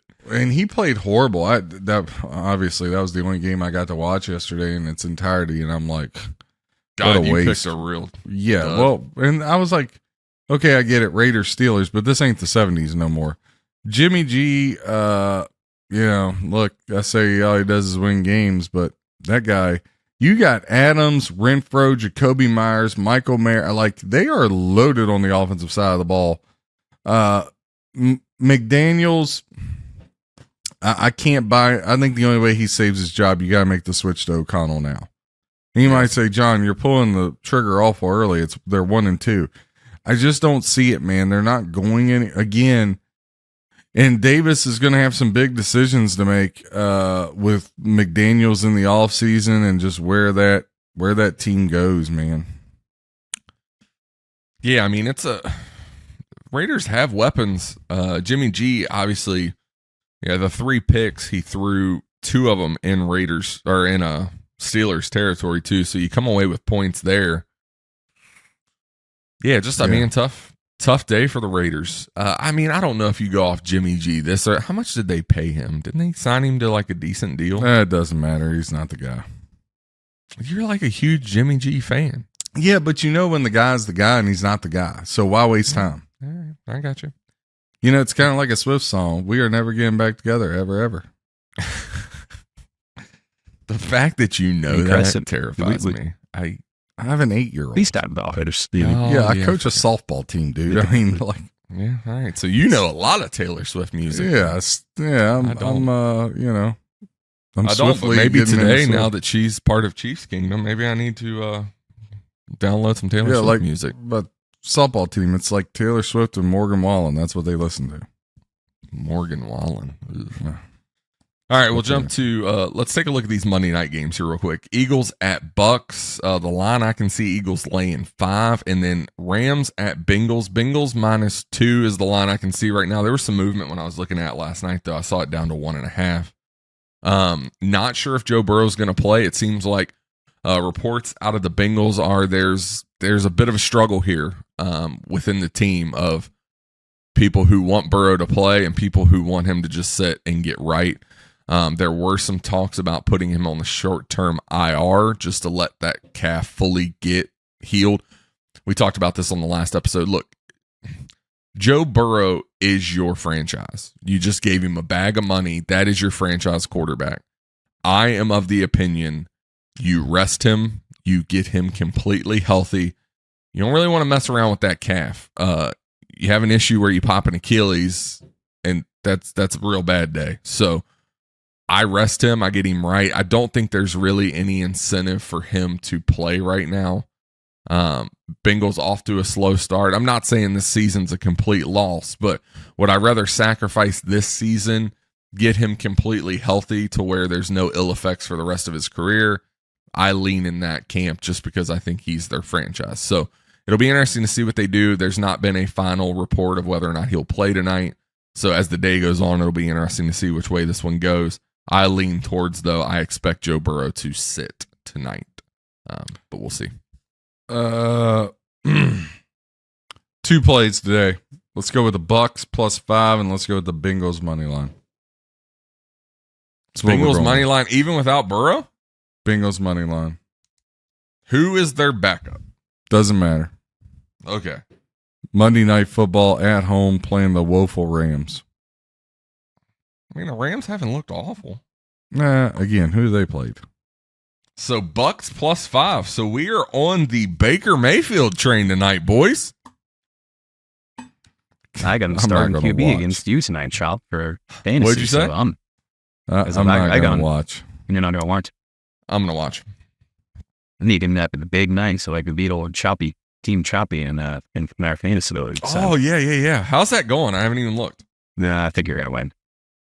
All right, awesome. Because I haven't won a game in this league Well- yet. In my other league, I'm staring down 3-0, and in this league, I've 0-2 to start. So Yeah. Jesus, not very good, folks. I don't even know what my team's doing. I don't think we're any good. I made one move this week. I was like, oh man, I forgot last week to move Dallas to my defense. So I benched Pittsburgh and put Dallas in. Good that did me. Yeah. Yep. So All right, so Bucks +5 and Bengals money line. Those are the free plays. yeah, right now tonight. Eagles 75% of the bets, 77% of the handle, 25% of the bets, 23% of the handle with the Bucks. Rams getting 53% of the tickets and 54% of the money on the two. But on the money line, I'll just take the Bengals minus $1.25. Book it. So if the Buccaneers find a way to beat the Eagles tonight, are we bought into the Baker Mayfield led Buccaneers? No. Just a question. All right, John Boy, what tips do you have in your betting corner to send us into the week before our episode on Wednesday? Well, no real tips, but I do want to run down through the lines for next week. Let's play Guess That Line with you and AJ. Thursday night. Thursday night, this will be a good one. Lions at Packers. Packers -3. AJ? Get the Packers, Baynard. At home, yeah. You. I think it's a pick one. AJ's the winner. Lions -1. Falcons at Jaguars. This is the 9:30 a.m. game out in London. Falcons at Jags. Jags -6. In London, not at the Jags, technically. Yeah, It's I in got you. London. Yeah, I got you. -6? Jags, I mean, that's their home away from home. Jags -4. Jags are -3. AJ in the lead. Wow. All right. Miami at Buffalo. Why in God's name? This is not the. See, this is why you have got to be able to flex early in the year. This I whole thought wait they were going till- to change that. Yeah, this whole wait till week 14 or whatever it is. This is nobody other than Chop is going to want to watch Chiefs at Jets on Sunday Night Football. Sunday Night Football should be this freaking Miami Buffalo game. Instead, it's 1:00, and I bet you 3/4 of the country won't be able to watch it unless you got the ticket. But AJ, I'll let you go first. Miami at Buffalo. Miami at Buffalo. Miami -2.5. Miami -2.5. Choppy. I take Buffalo -1.5. Chop, you finally get on the board. You're the closer one. Bills -2.5. Word. Baltimore at Cleveland. Ooh, Cleveland -3. Okay, AJ. To go the other way, I think the Ravens are favorite here. No, the Ravens -2.5. Choppy gets the win. Cleveland -1.5. Okay. All right, Pittsburgh at Houston. Oof. Houston -3. What? You would favor Houston? After they just beat the Jags, yeah, I'd give it to Houston at All home. right. Well, I'm not going to favor Pittsburgh has sucked, man. Like I get it, but they're not very good, so I'd give it to the home team. I think this is a pick 'em too. Pittsburgh -3.5. Ah, no. Rams at the Colts. Rams and the Colts. What was Rams -4. Rams -4. Choppy. Colts -2. Chop wins. Colts are -1. Wow. Bungles at the Titans. Oh God. I'm not sure where to find that line. Bengals -3. Okay, I'm Chop. gonna take AJ? I'm gonna go over on that. I think it's gonna be more. Bengals -5. Both of you are way wrong. Tennessee -2. Really? What? Washington. It's probably the injury is probably factoring that in. Washington at Philly. E. Philly -4. AJ? Philly -7. AJ on the button. Philly -7. We have a winner. The game of all games. I would want to watch Miami Buffalo, but apparently the rest of the country would rather watch this. Denver at Chicago. Good God Almighty. A pick 'em. If anybody doesn't need a tombstone pizza and a rope after Michigan State, Iowa, watching this game on Sunday, you're really on tilt for your weekend. Good God. You just hate yourself, really. I do. Yeah. You just I hate do yourself. pick 'em. Pick 'em. I'm gonna do Denver -3. Good job, AJ. Denver -3.5. Minnesota at Carolina, the Adam Thielen Bowl. Look, Minnesota -3. Minnesota -6. Minnesota -2.5. Good job, Choppy. The Buccaneers at the Saints. Saints -3. What's up with Derek Carr? Is he AC sprain. I don't think it's serious. I don't know if he's going to be out for a while. Let me look. Buccaneers at Saints? Yep. Bucks -2.5. Saints -2.5. Good. Raiders at the Chargers. There'll be more Raiders fans in attendance than Charger fans. Chargers -5. Chargers -4. Split it in the middle, 4.5. Yes. Good job, guys. New England at Dallas. Dallas. Remember, Return they're going of the Mac. slobber all over Dallas. Blue. Dallas -3. Dallas -6. Chops closer. Dallas -7.5. To go. Arizona at San Francisco.